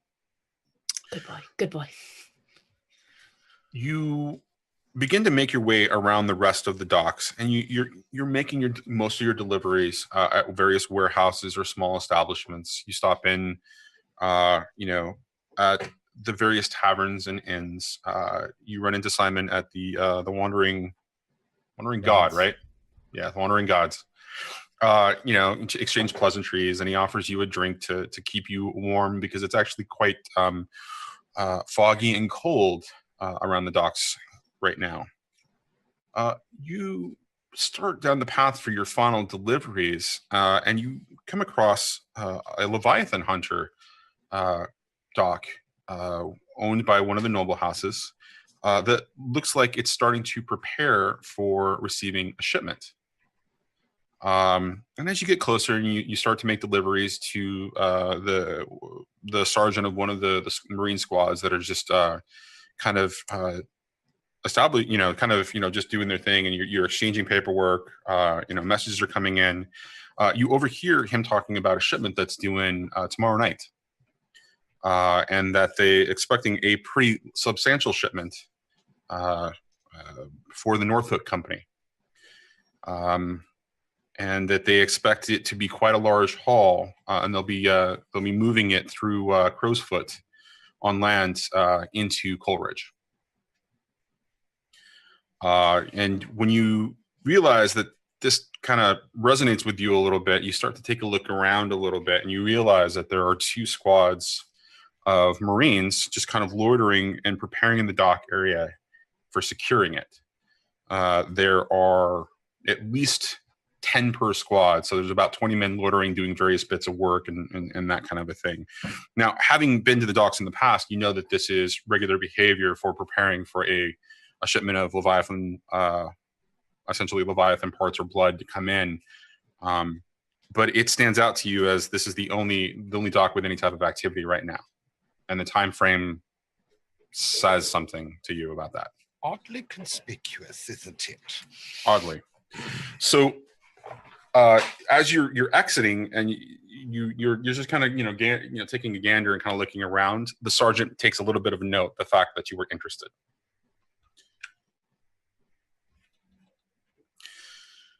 So you learned that the Northhook Company has a Leviathan shipment coming in the next 48 hours, tomorrow evening to be specific, that there are two squads of Marines preparing for the shipment to arrive, doing various types of prep work and stuff. But you don't know much else beyond that. Could you ask if they're hiring? So meta, real quick, just meta, so I don't fall behind. Mm-hmm. There is a shipment of Leviathan blood on a boat, but it's just not the foghounds that are doing it. It seems. All right, so It seems like the let's foghounds go are let's just go there full to blown meta. transport. Let's go full full blown. meta. Let's go full blown because meta I'm for just a tired and second. I don't know what's going on. So the story the story that Hocus tells everybody, or the information that Hocus tells everybody, based on the information that Trendane heard from the Shroud show last week, actually was incorrect. He heard that the foghounds were involved directly in the shipment. What he does not remember is that the foghounds are actually going to steal the blood. Oh. And that the Northook Company was bringing a shipment of That Leviathan would've blood saved slash us parts. so much time. Trendane, why? Because Don't blame me. Oh. Hocus. so I'm I going to say will one more blame you. thing. I'm going to say one more thing metagame wise, and then we're going to go back to story. Guys, make sure you investigate your information before you start the planning. Yes, I agree. Okay. We've spent so much time talking about destroying the boat. Oh my. We've basically wasted our free episode. Which is what? No, Let's no, just you new didn't, score, because new you got. score. There's Let's actually some kill really the good stuff in forecast. there. Okay, There's still an so- opportunity for you to take on the score. Okay, so the foghounds are planning on stealing this from. But we don't from know. The Northook thing is, Company. we don't know any of this. That's exactly it. We You don't know that. We don't know. What you do know is that the Northook Company is about to receive a shipment of Leviathan blood tomorrow night, and that they are preparing to receive it at the docks. And we also know that the foghounds seemingly weren't involved based on what I found. Yeah, as far as we know, Right. the So foghounds you are know that they're nowhere not involved in they're not involved in the shipment. Yes. You did not find out any information about whether they're planning anything to hijack. Okay. Okay, That's so fine. from what was Trendane's information exactly? Was it wrong information or did he misinterpret it? What the story that he told last Thursday, which he retold today, was that he heard that the foghounds had a shipment of Leviathan blood coming in. Okay, is that So the same thing reason he that- heard? Okay, sure. That is I don't what know. I- That's that the is story. what I, Trendane, heard. When I mentioned it last week, Johnny got this huge grin on his face. Like, okay, no, fine, we'll go with it. And Hocus has heard this. And so it all spooled up. I am never trusting you again, Hocus. Okay. Is it too meta to think for us to think that the foghounds would be trying to steal the shipment? Yes, I it's think Yeah. probably. Far too meta. No, Probably. I don't think it's too meta, because there's clearly something for that information about the foghounds. You just haven't Can I just figured go out over to what- the foghounds and be like, excuse me, Because are you it's- planning on it's- stealing this Leviathan No. shipment? Well, no, it's not meta at all, because the way that Trendane told the story as Hocus, he clearly heard some information about the foghounds are planning something related to a shipment of Leviathan. true. They're involved. They're Right. involved in a shipment. So clearly, in his time around, Hocus as a character picked up that information. Now it's up to you guys to investigate to figure out the details of it. Now Sling's investigation was specifically targeted at finding The information foghounds. about what was going on with the foghound itself Boat. and whether there was any work related to that. Now you guys, metagame wise, could continue to investigate. Yeah. But really, it comes down to, I mean, is this enough to already intimidate Phantom out of going after it? Because you guys you would have a lot of information about what Leviathan hunters are and how the operations work, because it's so in the open and obvious, right? Mm-hmm. Leviathan hunters are owned. The ships are owned by noble families. Mm-hmm. That's how they make their fortune, is that they take the risk and they reap the reward of this expensive resource, right? think And so this they is something hire that- huge amounts of protection. Phantom wouldn't find on their agenda as smugglers. Like I don't know if we'd be like, oh, look at these Leviathan hunters, let's kill them and take their stuff. Well, Although I mean, we'd like to that smuggle kind their of stuff, is but- smuggling. It yes. is, because you have a rival smuggler faction that's actually going after it, the But Foghounds. do we know that they're going after it? Can we safely say at this Yeah. stage that we know we that could, they're we going could after it? RP that out right now. Yeah. Okay. You could totally do that, right? I wonder if the Foghounds are also going after this shipment. So, Hocus comes back. Yes. Tell us what we found. Well, if the foghounds are moving anything, they don't seem ready for The warehouse is empty. The docks are virtually unmanned. Anyone who's there is just meandering, purposeless. That said, it would seem that the Northook Company is actually the crew that's bringing in the Leviathan blood, not the Foghounds, as I had originally heard. Well, then what the Foghounds got to do with anything? I have Then? no idea. I mean, what could they have to do with it? Well, What if? What if? Are you sure you heard the Foghounds had Leviathan blood? We're going to be dealing in Leviathan blood. Are those the specific words that you heard? In that order, specifically? Well, we are talking about information garnered second or third or possibly even fourth hand. What I know for absolutely for certain is that the Foghounds are doing something with Leviathan blood in the relatively near future, the next day or three. My presumption was that given their desperation, that they've probably sunk what little capital they have left into... They are desperate. Oh, Hocus. You keep I think- saying... Oh, Hocus. The last time everyone said that, we started planning to sink a ship that apparently hasn't moved in a week. What if this is their last big score? What if they are stupid enough to go up against the Northook? Sounds like them. They are pretty stupid. And then what if we tipped Northook off? Making allies. Oh. I like it, sir. Oh. It's pretty simple. We just... Except we've got no proof. We need proof. If we had proof that the Foghounds intended to do something this reckless, we would have a new ally. I have a suggestion. What is it? Please Oh my share. God, who said that? Shh, don't tell anybody. Is that you, Goat? God. Goat, it's Goat. It's the voice of Goat. I'm just looking down at it like, yes, Goat. Oh my God! I'm like, everybody stop. Everybody It's been stop. 2 hours. Goat is talking. That's Go why on, I'm Gus. giving you a suggestion because it's been Okay. 2 hours. Okay. I Yeah. suggest that you use your cohort network or your Rook network to find out what possible relation between the Foghounds and this Leviathan blood there is. Okay. Because they're the perfect opportunity. They had the perfect way for us to game this back on track. God, Goat, you All right, are let's do it. such a So- smart dog. Everybody, listen to the dog. Let's do that. Let's roll for that. Okay. And then let's do how a do I roll score. for that? Okay, so I would assume, and I imagine that there's some RP element to this, but you would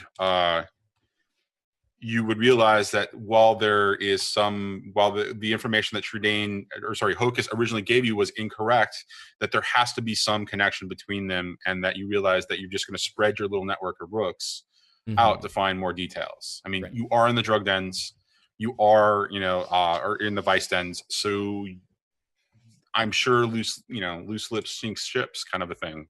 Mm-hmm. So that would be at least that for me, metagame wise, or from a GM perspective, that would be where I would come from it. Okay, I'm fine with that. What do I need to roll to have my Rook network investigate something? You need to look at your crew or your cohorts. Where are your cohorts? You'll find that information under advancement, right? During this, I'm going to go pee. Quickly. Hold on quickly. just a second. Hold on a second. Yeah, he can go. Whoa. Whoa, that was intense. Okay, so using your cohorts, right? It's basically what's their quality. They're tier one. We're tier 1 crew, so they're tier 1 as well, right. I believe.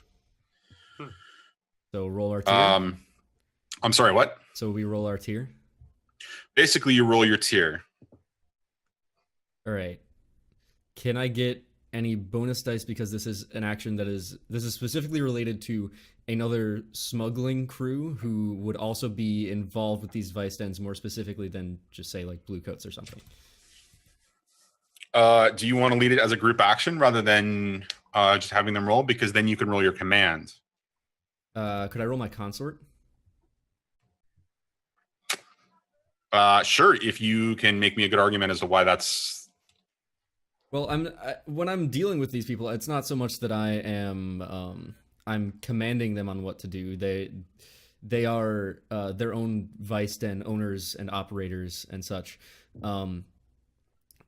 Using them, it's really a business connection. So they're using me just as much as a source of Okay. Whatever they want. Sure. Then consort works just fine. Cool. So consort, I have a thing that gives me +1d to consort when gathering information for a target for a score. Let's say, would you say this is controlled? Probably. I would say that this is risky only because you only have a partial view of what's going on. You don't know what your inquiry is going to. Well, that's actually more of an effect. Yeah, I'm going to say that this is controlled. Okay, and then effect standard, probably, maybe limited even.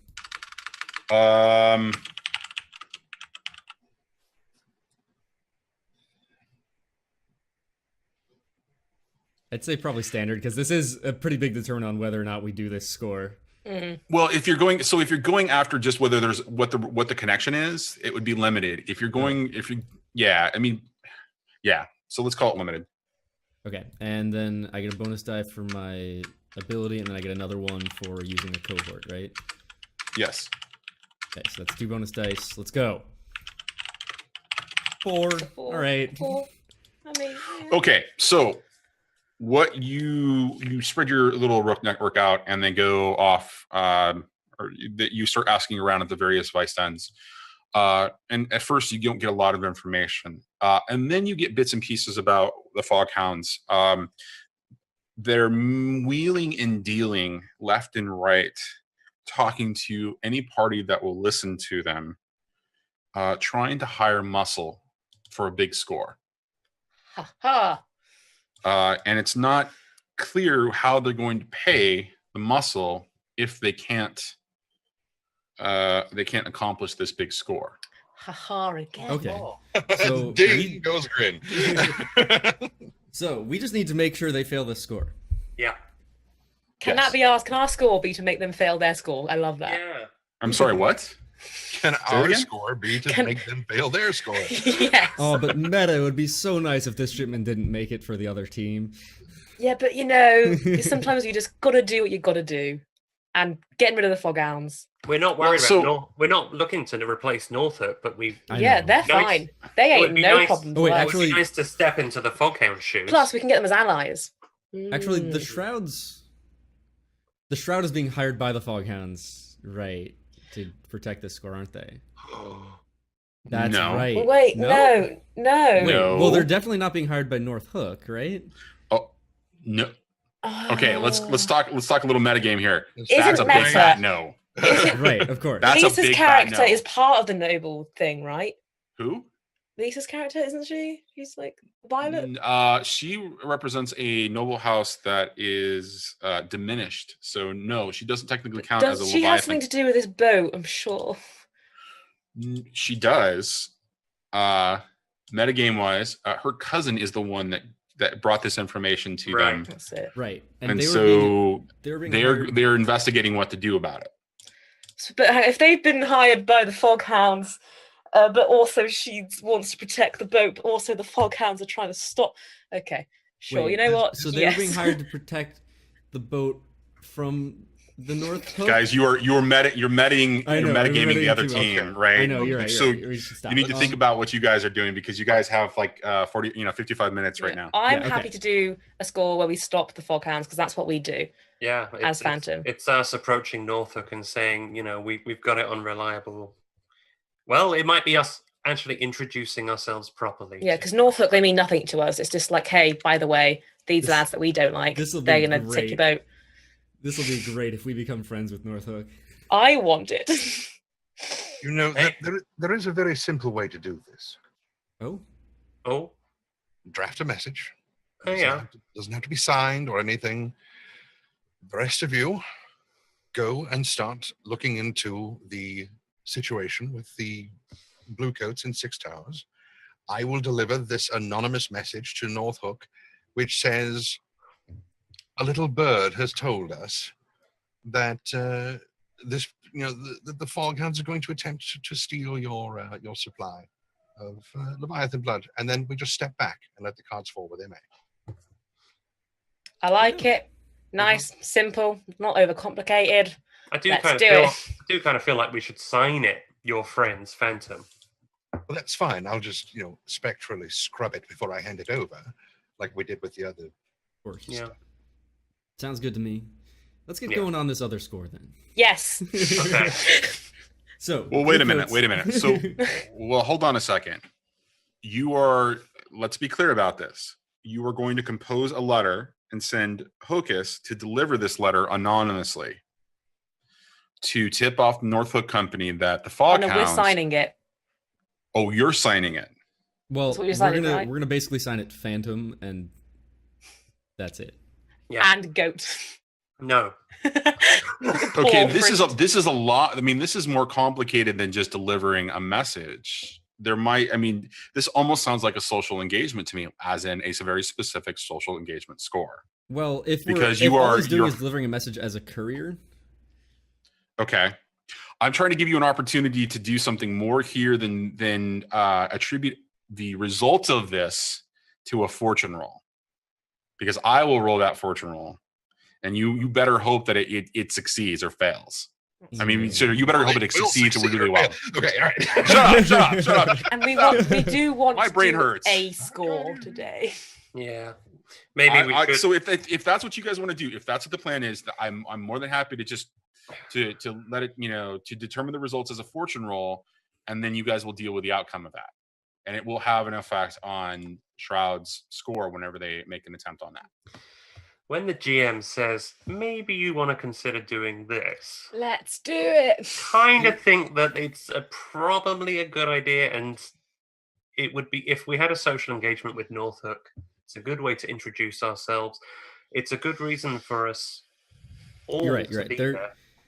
And they are Leviathan hunters, so they have a supply of Leviathan blood, which is used in lure, so it's a good thing for us to have. Oh yeah, that has to appeal to you, Sky.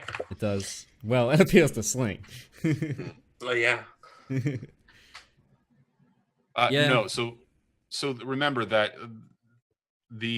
so they're not actual Leviathan hunters. The North Hook Company is not an actual Leviathan hunter group. Mhm. They handle shipments. Right. So this is slightly different. They're handling a shipment of Leviathan blood coming in. Which is better even for us. As in terms of a smuggling ally, probably. Yes, exactly. Let's do it.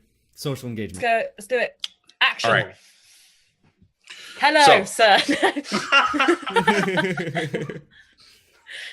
Do not let Sling talk. Let's put that out there. So Be clear.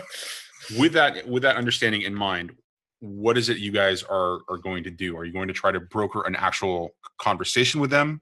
Yeah. Or are you going to compose a letter, deliver it, and then expect a result? Both will count as a score. They just have different setup and different approaches, and different could have different results. I'm leaning towards a social Show engagement them who we are. in a neutral setting, the way we Mhm. try to do it, every The blue time. coats, yeah. Okay. All right. So if you're going to broker a conversation with them, and this is a social engagement, let's start down the path of the score. Give me just 1 second. So with a social engagement, you need a social connection that builds you need essentially the end to make this happen. Okay.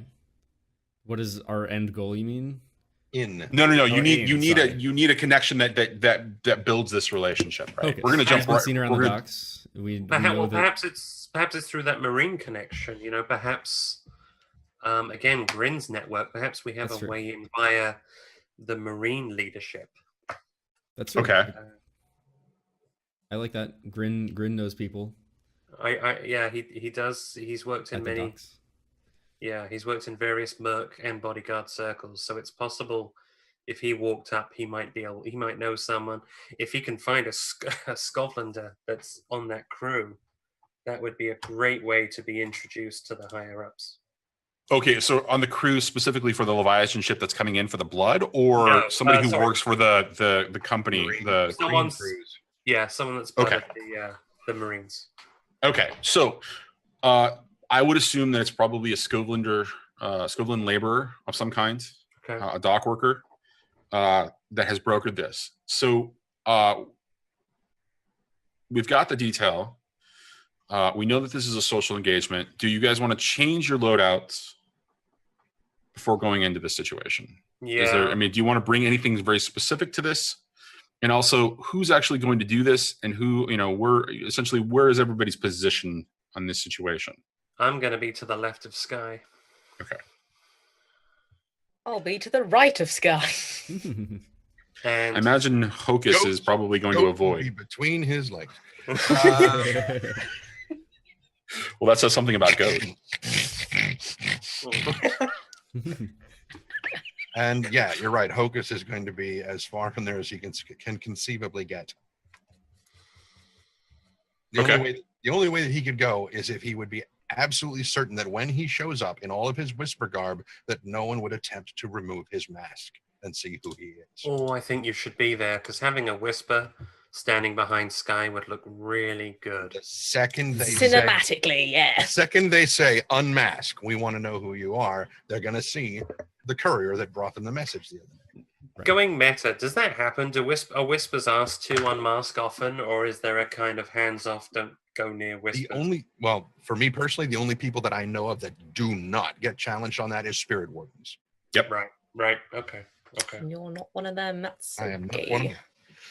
Could you wear a And I- mask under your mask? Well, ask the guy with the disguise kit. Oh, Sure, why not? that's actually a good idea. I know. It's not like he's been holding on to that forever. Well, about an hour and a half, but still. Okay. All right. Let's do it. Let's go. Let's do Let's the thing. that. You just Let's need do a it. mustache. We'll just get you a mustache. No one will know. And some glasses. It'll be fine. No one will notice. Okay, so you're going to be the two of you are going to be flanking essentially Sky in whatever conversation that's happening. I'm going to assume that Ari is going to be off doing other information gathering or some have you, since MadameGandalf is not here. And then Hocus is going to be standing behind, looking quite imposing with his mask on. Ooh. All right. So final thing, let's roll the engagement, and then we'll jump right into this, and I'll establish the scene as we roll after we roll the engagement. So again, just like a fortune roll, one die for sheer luck. Let's talk about major advantages or disadvantages in this situation. Advantage being we know about the foghounds. Yeah. Advantages being about the foghounds and No- what they're doing. Okay, so that's going to be a +1 die. Another advantage, Grin leveraging context to actually get this meat. Mm-hmm. He does then come with someone speaking for him that's already on the payroll. Someone's Mhm. speaking for my reputation. Speaking for your reputation. Third Okay. advantage, potentially, we have a whisper, and they are great with information, meaning that they trust our information perhaps more. There's surely some leverage that comes with having a whisper on our payroll. Why would that be? Possible other advantage. Because they're so Our damn We intelligent. have crew goat. contact is someone at the Ministry of Preservation, which I imagine is someone who has a lot of contacts at Norfolk as well. If we could leverage that in some way. Okay. So what I'm hearing is, and let me make sure I understand this. I'm hearing that the fact that you have pertinent information to the Foghounds and an attack on a Norfolk shipment being one additional die. I'm hearing the contact Grin has being a second die, and that having a whisper, having somebody on the Ministry of Preservation as your crew contact. Is that what it is? Mm-hmm. Mm-hmm. Yeah. Okay. And then having Hocus as a whisper being another die, essentially, because he's a whisper, because you have a whisper on your paid crew or you're on your payroll. You were going to say something else? I have So one that's more 4 so far. part of my special ability as a spider. I get +1d to concert when I gather information for a score, and then if I use that information for a score, I get +1d to the engagement roll. Ooh. Okay. So That's another die, so that's 5 die in addition. I'm going to remove 1 die as a disadvantage because you guys aren't known to the North Hook Company before. You have no reputation to trade on specifically. Mm. What are you thinking, Joff? I was wondering if we could trade on rumors of the jobs we've done, because I'm sure the hits made on the Fog Hounds. Oh no, that's too risky. No. You guys have made a huge amount of effort to reduce your heat or misdirect your. So you guys haven't built a quote unquote reputation as Phantom. This will be the first engagement I think you guys are actually trading on your own name. Oh my god, guys, this is our first time. Which means to them, we don't look like a tier 1. We look like noobs. That's not necessarily true. You're going to have there's going to be a certain weight behind what it is that you say and how you carry yourself as a tier 1 faction. That comes with a certain amount of clout and reputation as well. Okay. Right. But while North Hook isn't really a faction, it's rumored that they are represented. They are just basically a front for the Ministry of Preservation. Okay. So, I mean, if there's any equivalent, you have to think about the Ministry of Preservation, which I believe is a tier 4 faction. Whoa. Yeah. Or tier 5. Hold on. Let me double check. Let me look at the latest details that I've got for the faction breakdown. But so that being said, so you do have there's a little bit of a disadvantage there because you guys are relatively unknown. So gonna bring it back down to 4 plus the luck die. Can you guys think of any other disadvantage that you guys might be facing? Not that I would want to say. No, I can't think of anything. I can't. I was gonna say honestly, I can't. It's awful nice of you to offer. I can't. I don't. I honestly can't. I'm trying. I can't. All right. Well, then let's roll 5d6 Whee! and see what happens. Oh boy.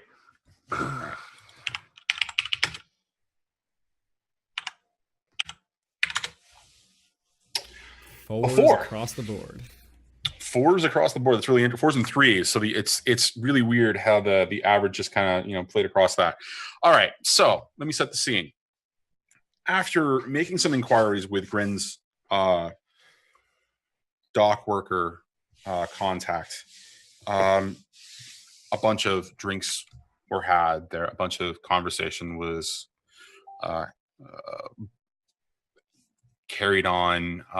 You expressed some relative urgency of some information that you might have, that your employer might have for the North Hook Company, and that it might be of an advantage to this particular laborer in helping bolster his quote unquote career, along with potentially providing some benefit and maybe a response in coin or something else, and that there might be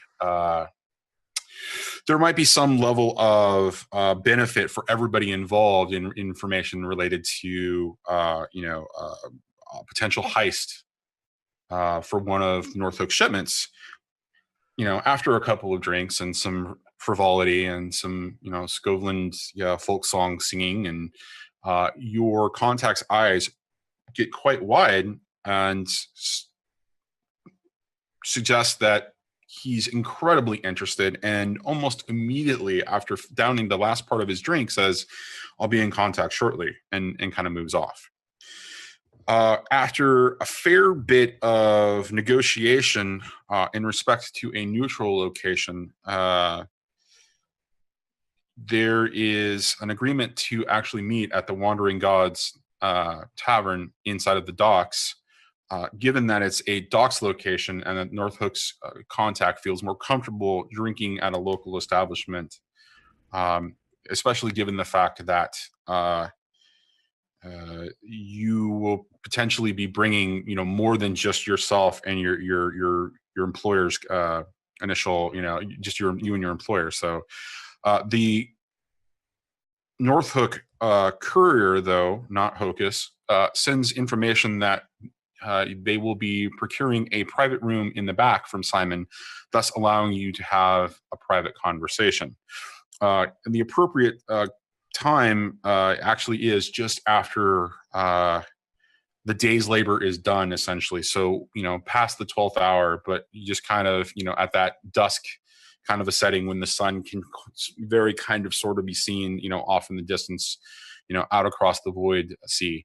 You make your way into the Wandering God and find it quite well bustling with patrons coming in and of various dispositions and locales. You see quite really strange dress among the people seated in there, both men and women, both dock workers and not. And Simon, of course, gives you all a nod as he points you in the direction of the private room in the back. And you find yourself actually the first to arrive, surprisingly. And putting yourself into, positioning yourself into the room, it appears that you can sit around quite a large table. There are 6 chairs around it, and the room is otherwise not all that much decorated, other than there's like a basin, a wash basin for water. There's a pot to piss in, essentially, and drinks have already been laid out on the table for you. There's a mixture of some Scovelin brew along with some Aruvian concoction that piques Hocus's interest a little bit, but I assume, does not remove the mask to take a sip. But it's tantalizing because it's something that you haven't smelled in a very long time. And just as you're beginning to assess the room and kind of settle in walks quite a short individual, dressed in relatively nondescript finery, mostly black with a little bit of gray around the vest, and a little touch of red at the neck, as you see a little medallion of some sort that hangs from this individual's just under their neckline. It's a glint of red, catches your eye, and are flanked by 2 Scovelin mercs who immediately acknowledge Grin as they walk in and give an informal nod that is common to Scovelinders greeting each other in uncertain situations. And this is an artifact. This is a ritual artifact from the Unity War. Then just a little flare on Grin's part. He pulls his collar to the side and reveals his insignia, and then puts his lapel back. As they settle back in, as the individual begins to approach the table and sits down, they do the same thing to you. Perfect. Indicating that they were soldiers that were. Wait, there's a region I actually wanted to highlight when we did this. Ooh. It is Chicago. Yeah, that's it. Chicago. No, they're actually their insignias indicate that they are from the area surrounding Lockport. Okay. Gentleman sits down. Looks to be quite small, thin, 40s, a little bit of gray in the hair, very pale complexion, very dark eyes. Sweating just a little bit, but not because he's intimidated, more than it's just that he's got a pallor that looks a little sickly. And he sits down and kind of looks up at you finally, and you get a real good sense that there's something not quite right about this guy. He's got a little air of intensity, even though he looks rather weak. And he kind of takes each of you in and says, "Who will I be speaking to today?" That would be me. And who might you be? Name's not particularly important, but you might have heard. My name is Steven. What is your name? Well, hi, Steven. I suppose you can call me Sky. he gets a little not uncomfortable, but he reacts at the name, but not to the point where you're thrown off by it or you think there's something wrong. It's almost like he's making a mental note of some kind. It's like he's calculating. Mm-hmm. Well, hello, Sky. What are we talking about today? Information, trade, variety of things. I know I'm familiar enough with the company you run here, and I think there might be something that we have to offer you and something you might have to offer us.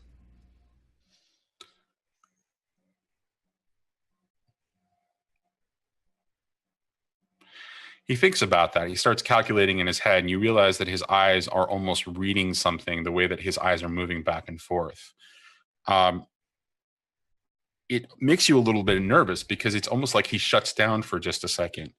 Hocus, you notice that there is something clearly off about this guy. He is, it's almost as if he's either having a conversation mentally or as if he's being communicated with in some way, that something tingles your spidey senses. So after a second, he says, well, that's interesting. So you have something to offer us and you want something in return. Why should I deal with you? You're relatively unknown, Sky. Well, my reputation isn't the important thing. I can do a good deal for you, whether or not you know it yet. Oh, I can always see a good deal. I think the fact that you haven't heard of me speaks more to my prowess than it would if you had. Well, sure, that also depends on your information. I mean, you could be selling me a bill of goods that has no value, and because you have no reputation, why should I take you seriously? I mean, honestly. Well, because well, consider this. You have a chance. We have information for you. You know what it regards. That a shipment of yours is under threat. We have information regarding who might be interested in taking it. And so you can choose to ignore me. You can choose to not trust me. At the end of the day,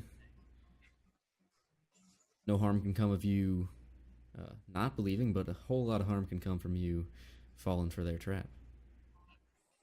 We are the North Hook Company. We deal with shipments every day that are under threat. I'm sure that you see the contingent of Marines that are out there preparing for a new shipment to come in. Standard procedure. Of course. What makes you think that we're not expecting problems? Well, generally, I mean, let's be honest here. The Marines you have there are very well trained, but it is security theater. It's not often that someone tries heisting a whole shipment of Leviathan blood. You would be surprised. And when he says that, Hocus, your spidey senses are really kind of going off the charts. As soon as he first, kind of tripped that trigger, I'm, dipping into the ghost field just far enough to get a. Roll me an attunement. Where'd the button go? There it is. And you're gonna get a plus. You're gonna get a +1 or die. Okay, so risky, controlled, desperate. This is gonna be risky because you don't know what the situation is, but you're definitely not dying. So Standard, limited, great. What do you guys think? Hence, we don't know what it is, but Yeah, we've no idea what's going on. Yeah. Right. So it could, I mean, to me, it sounds like it's limited, possibly standard, but there's something clearly off about this guy, right? So you guys know enough that there's something off about him. Yeah. Yeah. Grin has been making eyes at Hocus just looking, waiting for a reaction. Grin is on edge. Yeah, I think. Well, also regardless remember of that what we- Hocus also has a mask on, so you're not going to see his No, expressions. nothing. Yeah, I think so. Regardless of whatever we learn, whatever Hocus learns, it probably won't affect how we interact with him too much. Yeah, we won't know it. If he's possessed by a goddamn demon, we'd be like, "Oh, that's weird," and then probably still continue dealing with him. So, So I'm going to It's, like, say, limited. yeah, I'm going to say it's limited. Yeah. All right. And since I get, will my always aware of supernatural beings in my presence give me a +1? Sure. So that's you're going to take 2 additional D, and the first one comes from your fortune roll. Okay. Because you guys did succeed with a little bit of complication. Okay.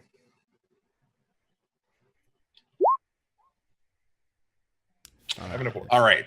So as this conversation is going on, you begin to kind of attune, and tell us how Hocus is attuning into the ghost field with the mask on. I mean, is there what is it happening essentially?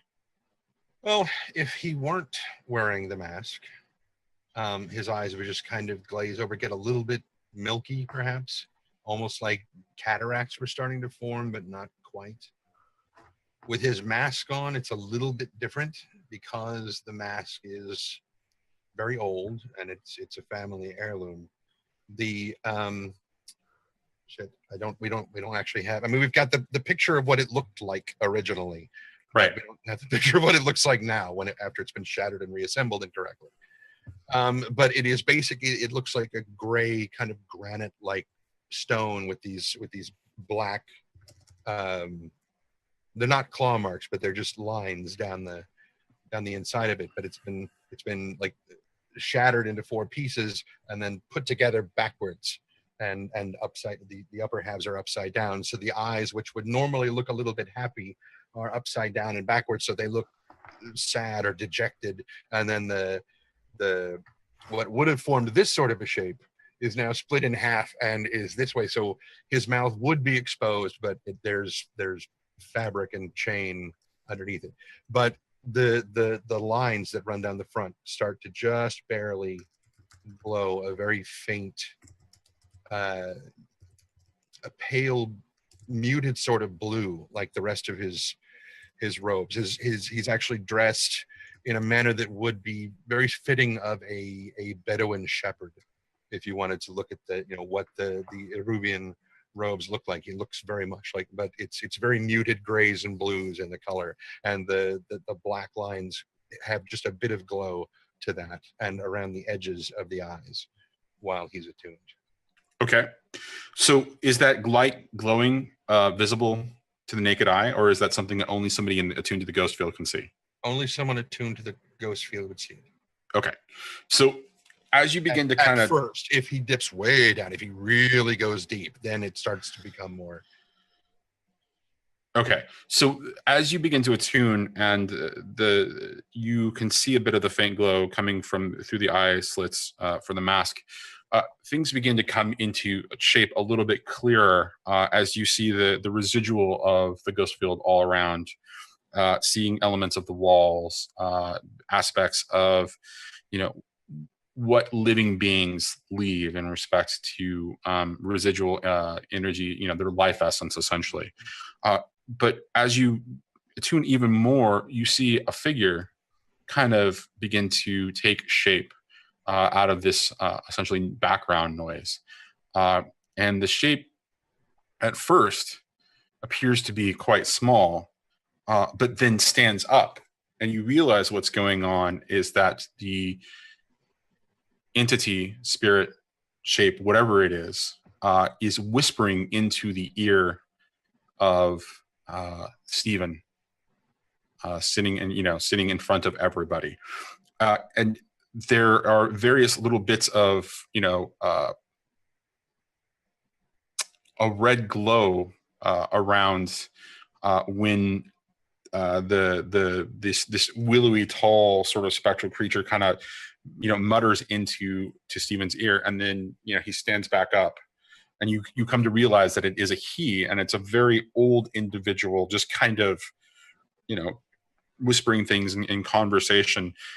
And as you really begin to kind of focus in on him and realize that he's really taking shape, he looks over to you immediately and does this. As he does that, Hocus who has had his arms folded in front of him, this whole time, will very lightly let them fall apart to reveal the lightning hook that he has tucked into his belt. And just as this guy is like, and Hocus's response is kind of like, okay, I'll be quiet, but you bear in mind that I have this, so you mind your manners too, kind of thing. It's like, okay, I'll be quiet, but you watch yourself as well. Is your lightning hook, so in basically unfolding your arms, your lightning hook becomes visible to everybody, is that correct? Yes, it does. You see the creature do this, you unfold your arms, creature smiles at you, leans down again, and immediately Stephen stops mid-sentence in conversation, looks over and says, "That would be incredibly unwise."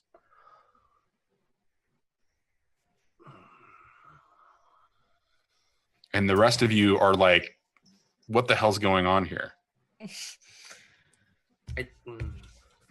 I think Grin would realize something's very wrong. Grin would definitely take that as being very interesting. Honestly, and it also makes it makes the two Skovlin mercs behind tense up. Yeah, I'm looking at the two mercs, and I'm not moving my coat aside. I'm not doing anything, but my right arm is floating above my coat. I'm ready to go for my I'm weapons. just going to pat goat on the head and wait for this all to blow over.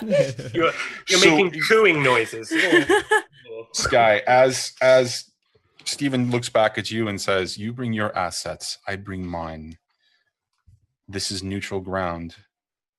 We're having a conversation. Let's not make enemies." Oh, absolutely not. We're not here to make enemies. I'm here to make a friend. Then wrangle that one. Hocus, be nice. It just kind of looks down towards Sky, pauses for almost too long, bows his head, and then folds his arms over the lightning hook again. I have a quick lens back up to a larger level question, because something just I'm curious. When Hocus works as a courier, is he known as Hocus, or does he go by Charles? Charles. So this is the first time anybody outside of Phantom has heard the name Hocus? Okay. All right. Thanks for that clarification. Damn it.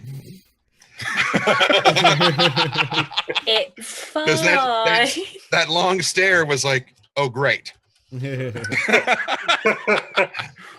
So you know how you feel about your name, Sky? It's fine. I'm already saying I'm Sky here. I've lost all Let's all be friends here. Hello, my name's let's all just have a good time, right? We'll trade business cards. Trade cards. We're gonna do the my whole name's Japanese Sling. I business was card from thing. Taikashi. Let Okay, me tell you so- my entire life. I was born. I was born in a little town outside of. Yeah. Okay. So, Sky, Stephen looks at you as you do this, acknowledges and says, "Okay. Now, before we come to terms, can you explain why you decided to use this information and come to us versus take advantage of it? I mean, clearly you believe that this information is important. Clearly you believe that this information has value to somebody other than the North Hook Company. This is true. Why do me Why do I, as a representative, a duly designated representative of the Norfolk Company, why did you come to me? Well, we have some common interests, and I think it would be most beneficial for us to work together on things. And I think that a relationship with you would be. It's much nicer to make friends than to make enemies, I suppose. Something about that only reeks of a half-truth. But it's a good answer. Okay. Time for terms. With this information that you're going to provide for us, what do you want in recompense? Simple. People who are involved, I want you to deal with them. Stop them before they ever get to you. Seems like something that you would possibly even do anyways. I don't see it being too much of a problem. And then, once this is done, I'd like to be able to leverage this relationship in some way. Not too much, but I know you bring in a lot of goods. I know you bring in the Leviathan blood from Scovlin and the Isles. It would be in our interest if we could perhaps make use of it from time to time.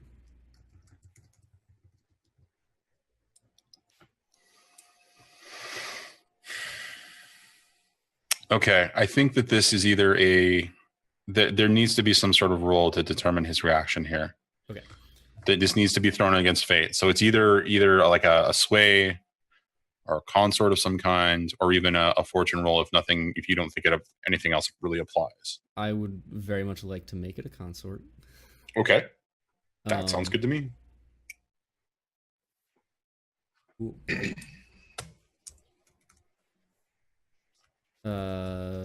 Risky? Probably? Oh, this is definitely a risky proposition. And effect standard? Possibly great.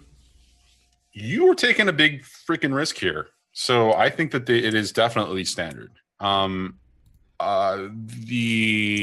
consequences out of this could be that he still thinks you're full of shit because he already told you that he thought you were not telling the entire truth. So okay. I'm going to leave it up to you guys where you think the effect really plays here. I think I'm fine with standard. Okay. Scared to make it great. Okay. You're going to regret that. Do I get any bonus dice? Could I leverage the fact don't you get something already? That's only for the engagement roll. That's only for the engagement roll. Okay. Or sorry, the consort is for when I gather information on a target for a score. Okay. No, this is part of a score. I could say though that our crew contact in the Ministry of Preservation could come into play here. Yes. And possibly our Rook network.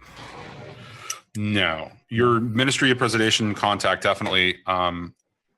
But if this succeeds, I'm going to want you to leverage that some way in the conversation. Okay. All right. Crit. That's a crit. That's a crit right there. Bam! Fall counts are going to be destroyed by the North Hook Company, and everything is going right. We are best friends now. Bye-bye, Fall Hounds. Hello, Norfolk.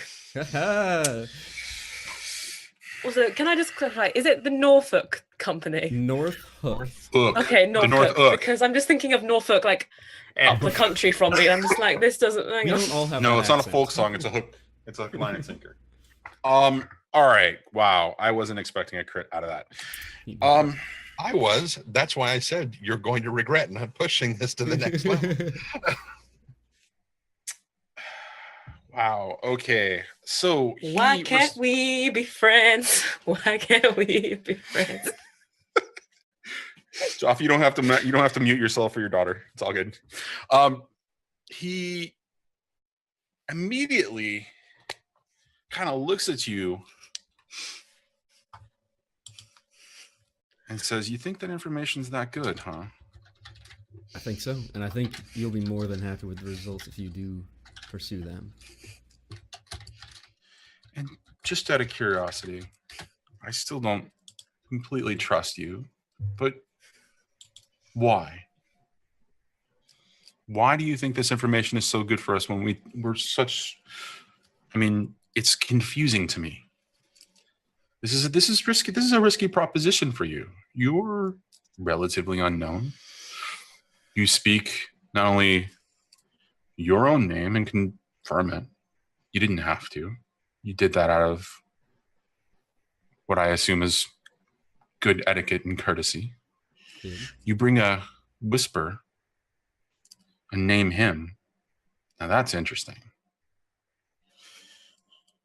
And these two, and he looks between Grin and Sling, these two are quite trouble. Putting all my cards on the table here. We, while you may not have heard of us yet, we are making a name for ourselves in this city. And this is part of it. And part of bringing this crew up to the best that it can be means putting all your cards on the table. Sometimes being generous, making friends. North Hook's a valuable friend to have. I know that, you know that, and my friend Lady Slane knows that.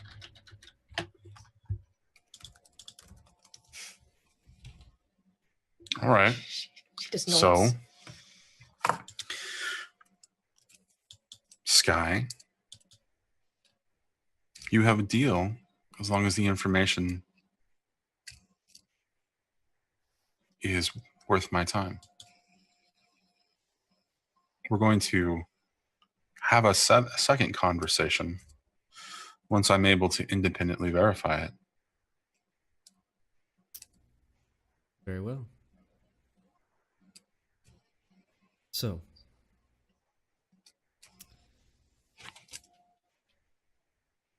the deal here is, I give you the information you need. You do everything that you can to eliminate the source of the problem. And when that is complete, we've got a relationship, and you will provide me with some of your cargo. Oh, no. No? No. That's not how this works. It sounds like a pretty one-sided deal, don't you think?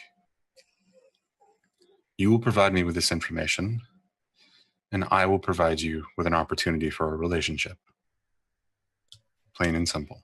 Why can't we be friends? Why can't we be friends? Because Sky kind of pushed it a little bit. That Sky. Oh? That's a lucrative business relationship. And I will be more than happy to eliminate anybody that you think is a threat. But know that at the bounds of this relationship and this contract, this conversation, this deal, you're dealing with the North Hook Company. No matter who you are, Sky of Phantom.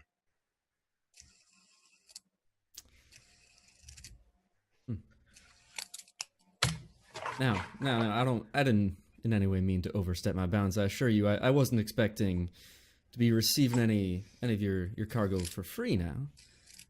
I simply meant that we would have a relationship where I can make deals with you. I'm not looking for an opportunity for a relationship. I'm looking for a relationship. You understand the difference?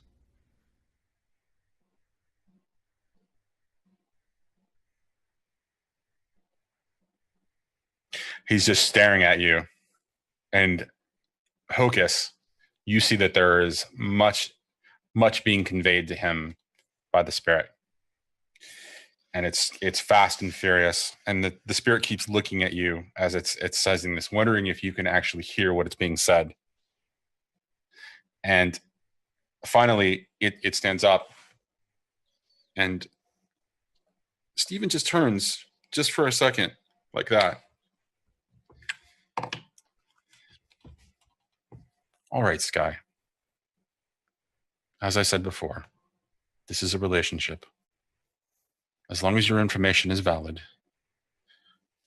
we will begin a fruitful business together. Good, because I love fruit.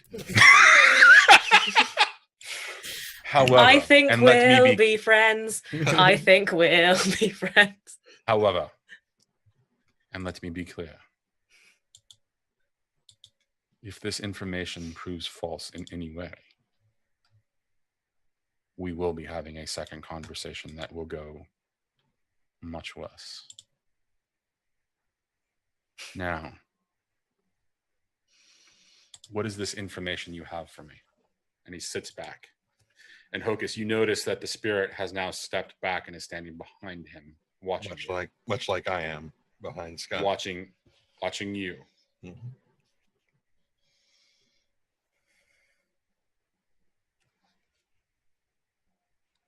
Question is, do I ask for an assurance beforehand?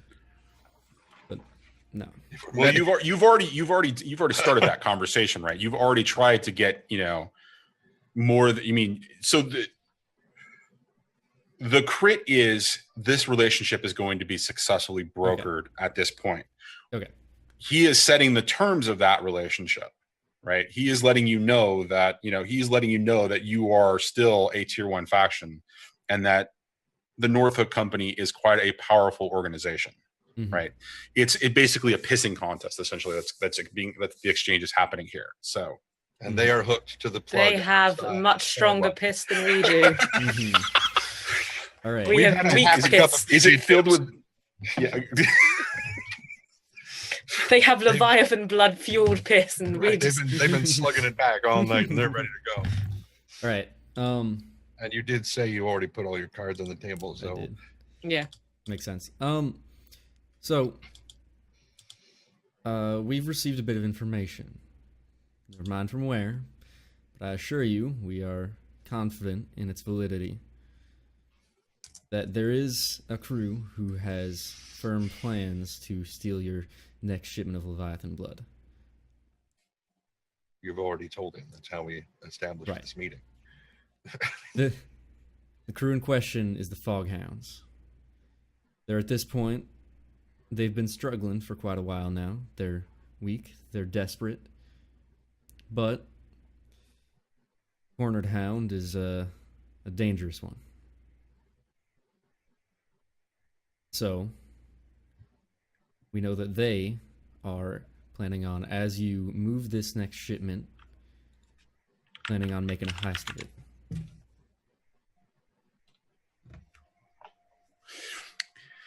He's sitting back, kind of just paying attention to what you're saying. And Hocus, you're watching this interaction happen, and you notice something really interesting. As Sky is beginning to share the details, the spirit behind comes in sharp focus.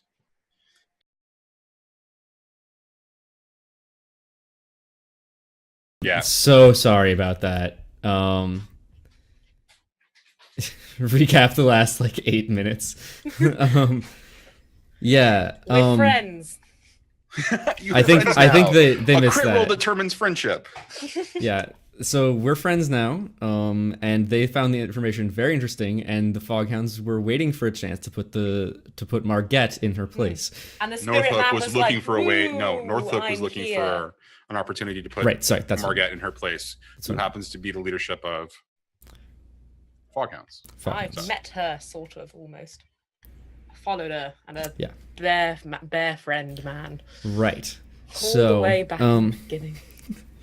well, I'm grateful that you think so. I'm glad that we've established this relationship and this trust between us, and I trust that you will hold up your end of the deal as well.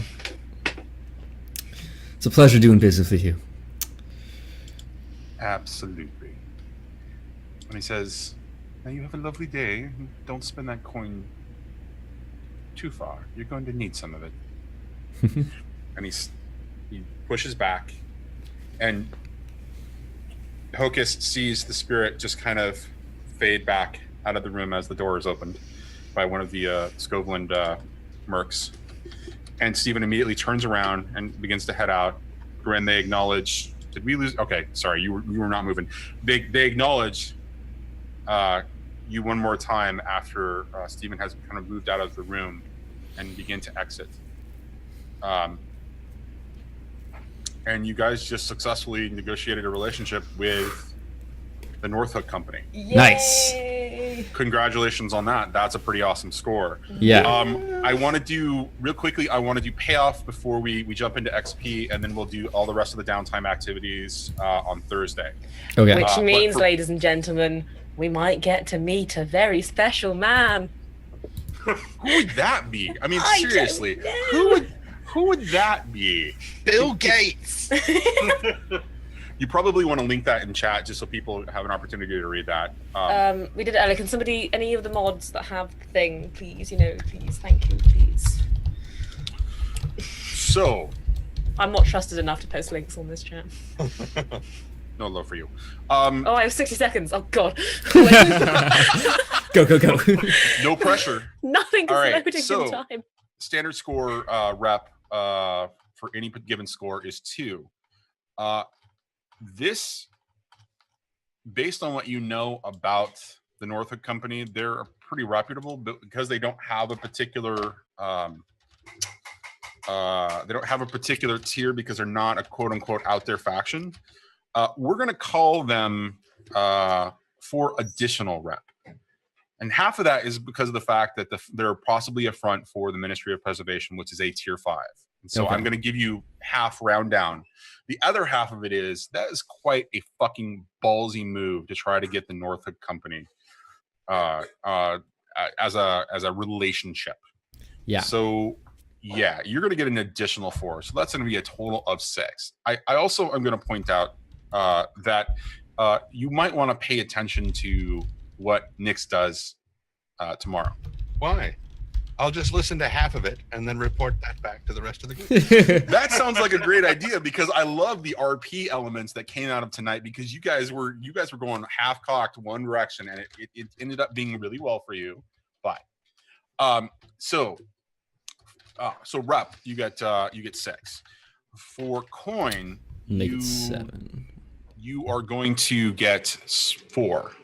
This is not a standard job. It's not a standard score of any kind, but it's worth more than just a minor because you literally just established a relationship and he passed over coin to you. So you're going to get 4 coin out of this. Okay. Now with that, let's do XP and we'll do again the rest of the downtime activities and talk about the other potential score for Thursday. So who wants to go first XP wise? I can. Okay, go for it. Cool. Okay, so no desperate actions. Tracking, yes, with the tracking of the foghounds at the beginning, and then Okay. potentially again with Goat going out and being like, "Oh no, foghounds here." That's potentially 2. Okay, so 2. Haven't really. I don't think I've done anything with my beliefs, drives, heritage, or background today. I don't think so. No. Again, vices and trauma. No. We've talked briefly about law, but nothing really happened with it. Right. Okay. So I think it's just the 2 from the tracking. Okay, that sounds about right. Cool. Excellent. Who wants to go next? I can go next. Okay, go for it, Grin. No desperate action, no violence, no coercion. Beliefs, drives, heritage, or background. I could probably state, since he leveraged, that a Scotland contact to actually get the meeting with the Norfolk Company, that might earn me an XP. I'd say that, and also the whole Vapal thing. I was going to say that's definitely another one. Absolutely. Okay, that's 2, and my vice did not come up, so it's just 2. Okay. All right. Great. Trendane, Speedy. Who's next? Me. Okay. Nothing desperate. Knowledge or arcane power. Yeah, I think I had 1. I'm not gonna. I think you had multiple times actually, Okay. Well, because you had the essentially the attune roll, which was 1, but then there was, and I guess this could be argued both ways.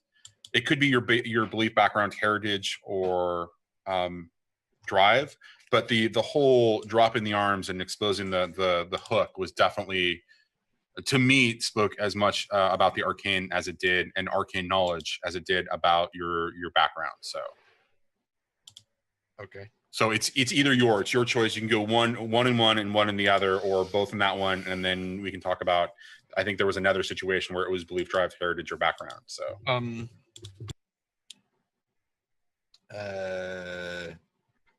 well, drives for maintaining, I would say, my or Hocus's professionalism, as far as not actively trying to ferret out any information while he was delivering messages and whatnot, just passively letting it come to him. That's kind of weak, but I definitely do not want a point for trying to deal with Goat following me around. Because why can't we be friends? Why can't we be friends? As long as he stays in physical form, it doesn't matter. But there is more coming regarding that, by the way, just so we're clear.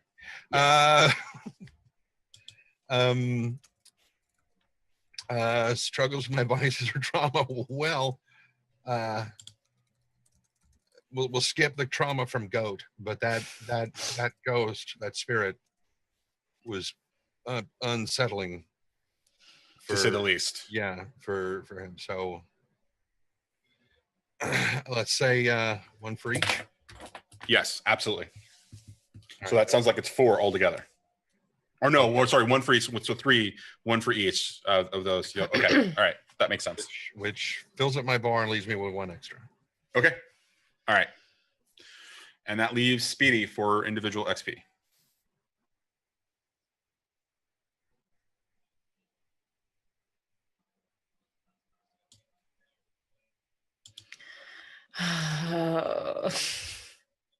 Sure.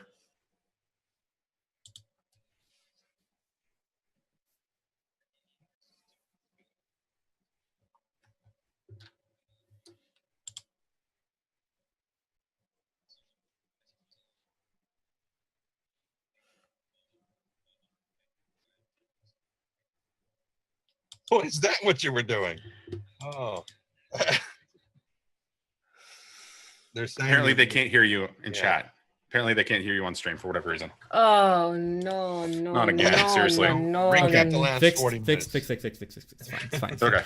fine. But so yeah, there were demon noises again. It's fine. Don't worry about it. So I think it's all Everything's fine. calculation conspiracy I did twice with ship and the score. For drives, I think when I said like I was considering getting some sort of assurance, I was considering a ghost contract with him, trying to convince him to do that. Because they worked out great for you. Yeah, it worked out real great. Well, I don't know that it didn't work out great. Mostly, actually, I do know you kind of. Yet. That's gonna be a whole thing. Yet. It's a very special episode. On Hocus and Friends. Oh, sorry, Sling and Friends. Oh, I'm sorry, Goat and Friends. Goat and Friends. Okay, so so it sounds like there was 2 from your specific your playbook specific stuff, 2 from your beliefs, drives, heritage, and background, right? Mm-hmm. And then I don't think you struggled with your vice at all. No. Okay, so that sounds like 4 to me. Sure. All right, excellent. Now let's do quickly crew XP. Okay. Do we get XP for making a friend? I believe because it's building a business relationship, that's a part of it, right? That's Yeah. that's the first one, right? So, execute a successful smuggling or acquire new clients or contraband sources, which we definitely did that. Arguably, we kind of, in a similar way, we've got a new client or we've got a new contraband source, but at the same time, we've also we've potentially cut off the foghounds. Yep. So I think that could count for 2. Because you think that's happened, yes, absolutely. That doesn't mean the circumstances have not changed for the foghounds yet, right? You Right. just brokered a relationship for the foghounds or you brokered a relationship with the Northhook to target the foghounds. I'd say so. Like we definitely contended with challenges above our current station because they're like tier 10,000 and we're like a 1. So that's 1 level of crew advancement rate. There's 2 for the client and contraband. 2 for that, and then 1 for the challenge. Did we bolster our reputation? I think maybe by putting ourselves out there and being like, "Hey, we're Phantom." Oh yeah. These are all of our names. Apart from Grin. Actually, he didn't say Grin's name. I don't think he said yours either, did he? No, he did. He was like, "Oh, my Lady Sling," and I was like, No.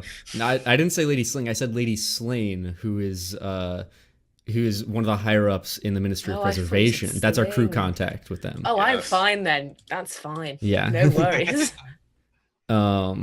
But yeah, I'd say there's a point for that. And then goals, drives, inner conflict or essential nature of the crew. Our goal of screwing over the foghounds. Yeah. So that sounds like it's a sweep. Sounds like a total of 5. Okay. Excellent. That levels us up, I think, does it? Yeah. Yes, it does. Yeah, we've got 1 more crew advancement there, so we get to mark another 2 boxes or take another one of the special abilities. We'll talk about that. All right. We'll do that. It's totally off camera kind of a thing. All right. So with that, I think we're kind of done with the session. Back over to you, Speedy. Yeah, excellent. The session, everything went completely right in the session, and nothing went wrong. Surprisingly, everything went right at the end there. Yes, we saved it. Everything. There's that. But even as things went right in the game, things went wrong with the stream. I think it went as right as it could have done. I think it was perfect. Just you everywhere. Yeah, it's my new mixtape. That sound. All right. Yeah. So that's been good. Let's go around and do our hooks and plugs. Let's start with Trendane, as usual. I am Trend Sparks. I am at Trendane on Twitter, and you can find me there. Let's see. We got some D&D 5th edition, The Rise of Tiamat, coming up on Friday, Saturday, something, over at Arvin Eleron's channel on Twitch, which is where you can usually find me. Come Saturday. Saturday is the release of the Beyond Skyrim Bruma mod, which we've been working on for about 5 years, and that's finally going to get released on Saturday, and I am all over that goddamn thing. So if you ever want to get tired of hearing me, that's the way to do it. I'm already tired of hearing it. Yeah, I know. Especially after all the looping. I mean, even it was just somebody saying my name and it was over and over and over. Like, that's true. Okay. Thank you. Yeah, go check Trendane out. MadameGandalf is not there right now. We can put a caster command in there. She had internet problems, so I'll throw her caster command anyways. Go follow her. She's lovely. And Owlbare, let's go with you. Hi, I'm Joff. You may know me as Owlbare on Twitter and here on Twitch. That's bear as in naked, not bear as in gur. Yeah, that's yeah. My brain is fried. Demons, demon voices, goats. I'm toast. Yeah. Demon goat toast. Demon goat toast. Toast. Okay, Louise. Yeah, I am Louise. You can find me here on Twitch/AccidentalLegend and also on Encounter Roleplay on Tuesdays at 4 p.m. EST. I had to convert it in my head then. Or on the Tweeter zone at No More No Less, where I tweet things all the time and it's fun. Had a great time today. I've achieved my personal goal of having both a goat now and a dog called Goat, so I think I'm doing great. Couldn't have gone better for me. Couldn't have been great. This is a great day. True. We've got a goat named PG Tips, and we've got a dog named Goat. Speaking of, don't forget, ladies and gentlemen of the audience, if you are feeling particularly parched after such an intense session here of Blades in the Dark, #6 and 20, you can always sit back and relax with a nice refreshing cup of PJ Tips. Also, I would like to mention that we are in no way sponsored by PG Tips, and the views of this show in no way reflect the views of them. And you should probably. Excuse me, I am Mrs. PJ Tips. I created the and brand. If you would like for us to be sponsored by PG Tips at some point in the future, harass them on Twitter mercilessly. Nice, Please nice. do tweet Nicely. at PG Tips.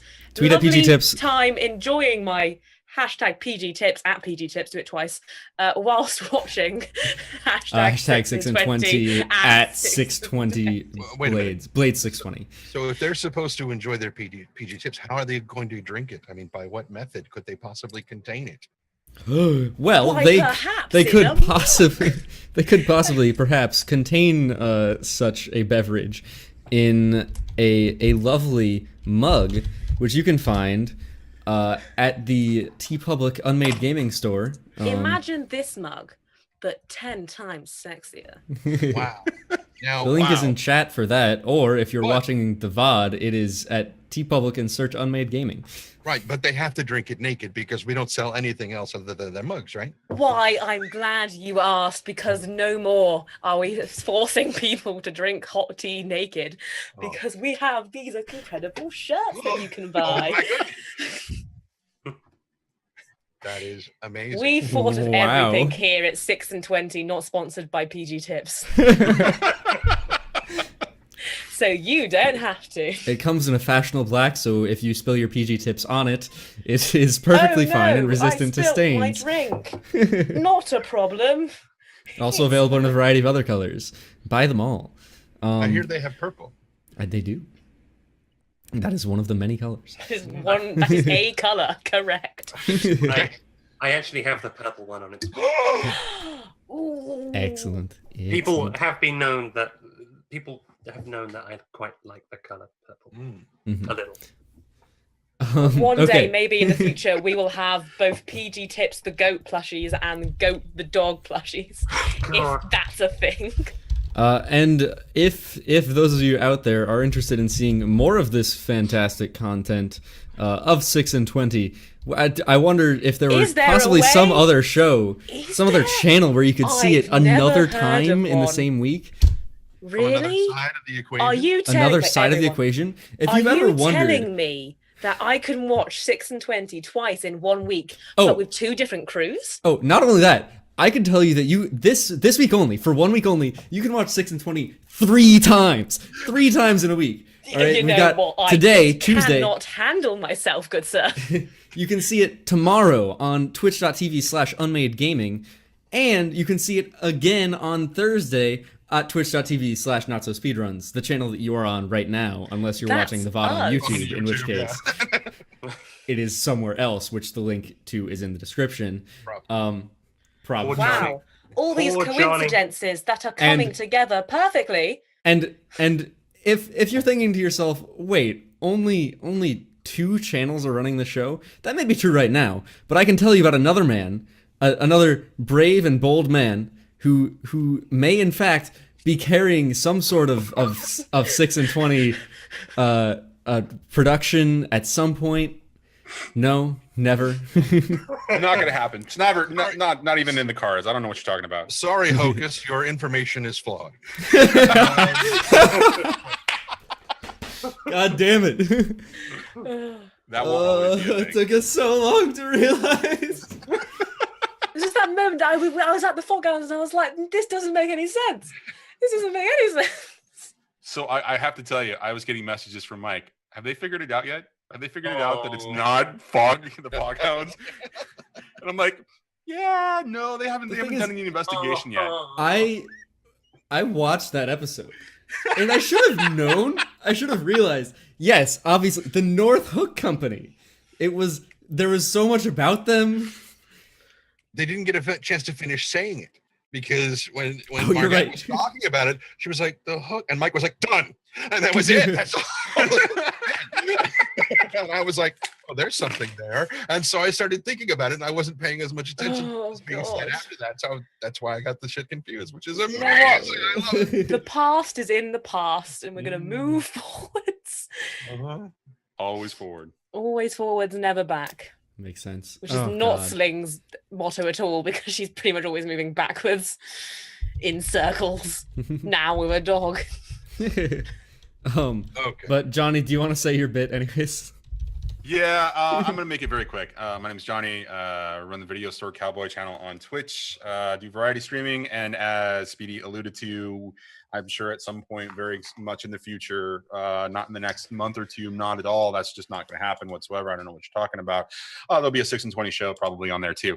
But as Speedy pointed out, this is one of 3 shows this week. So I'm crazy for doing this. You guys are crazy for doing this twice in a week, because I know how much this works me. I can't imagine how much it works you guys just playing in the game. But you guys did amazing tonight. And you'll also see me tomorrow night on Mike's channel, Unmanned Gaming, for the Shroud, in which they are about to go, what the fuck did we just get into? Because the Phantom just basically made their next potential score that much more difficult. So thanks, guys. You're welcome. Yay! Yay, team. Sorry. I'm glad that the logical course of action was, in fact, to screw over the Shroud. All right, and yeah, so you can find a link in chat for me. So thanks. Yeah. And with that, I am Speedy. This is my channel, NotSoSpeedRuns. I am a variety streamer. You can usually catch me playing video games, except when I'm playing D&D this week 4 times. But yeah, you can hit the follow button, and you can see me here a lot. You can make sure to be back here on Thursday at 8 p.m. to see the next episode of 6 and 20. And with that, we will be ending the show for today, and I should find someone to raid. I should have done this during all of the other parts, but that would be ridiculous. I'm going to have a really fun time posting this on YouTube, because I'm going to have to actually edit things. Edit out that entire 10-minute demon montage. Keep it. You gotta keep it. Yeah, you leave it, and then you just like blue screen over just some musical lyrics saying, "All I want is loving you," and and also just on repeat, me just going, "Why can't we be friends?" Right, exactly.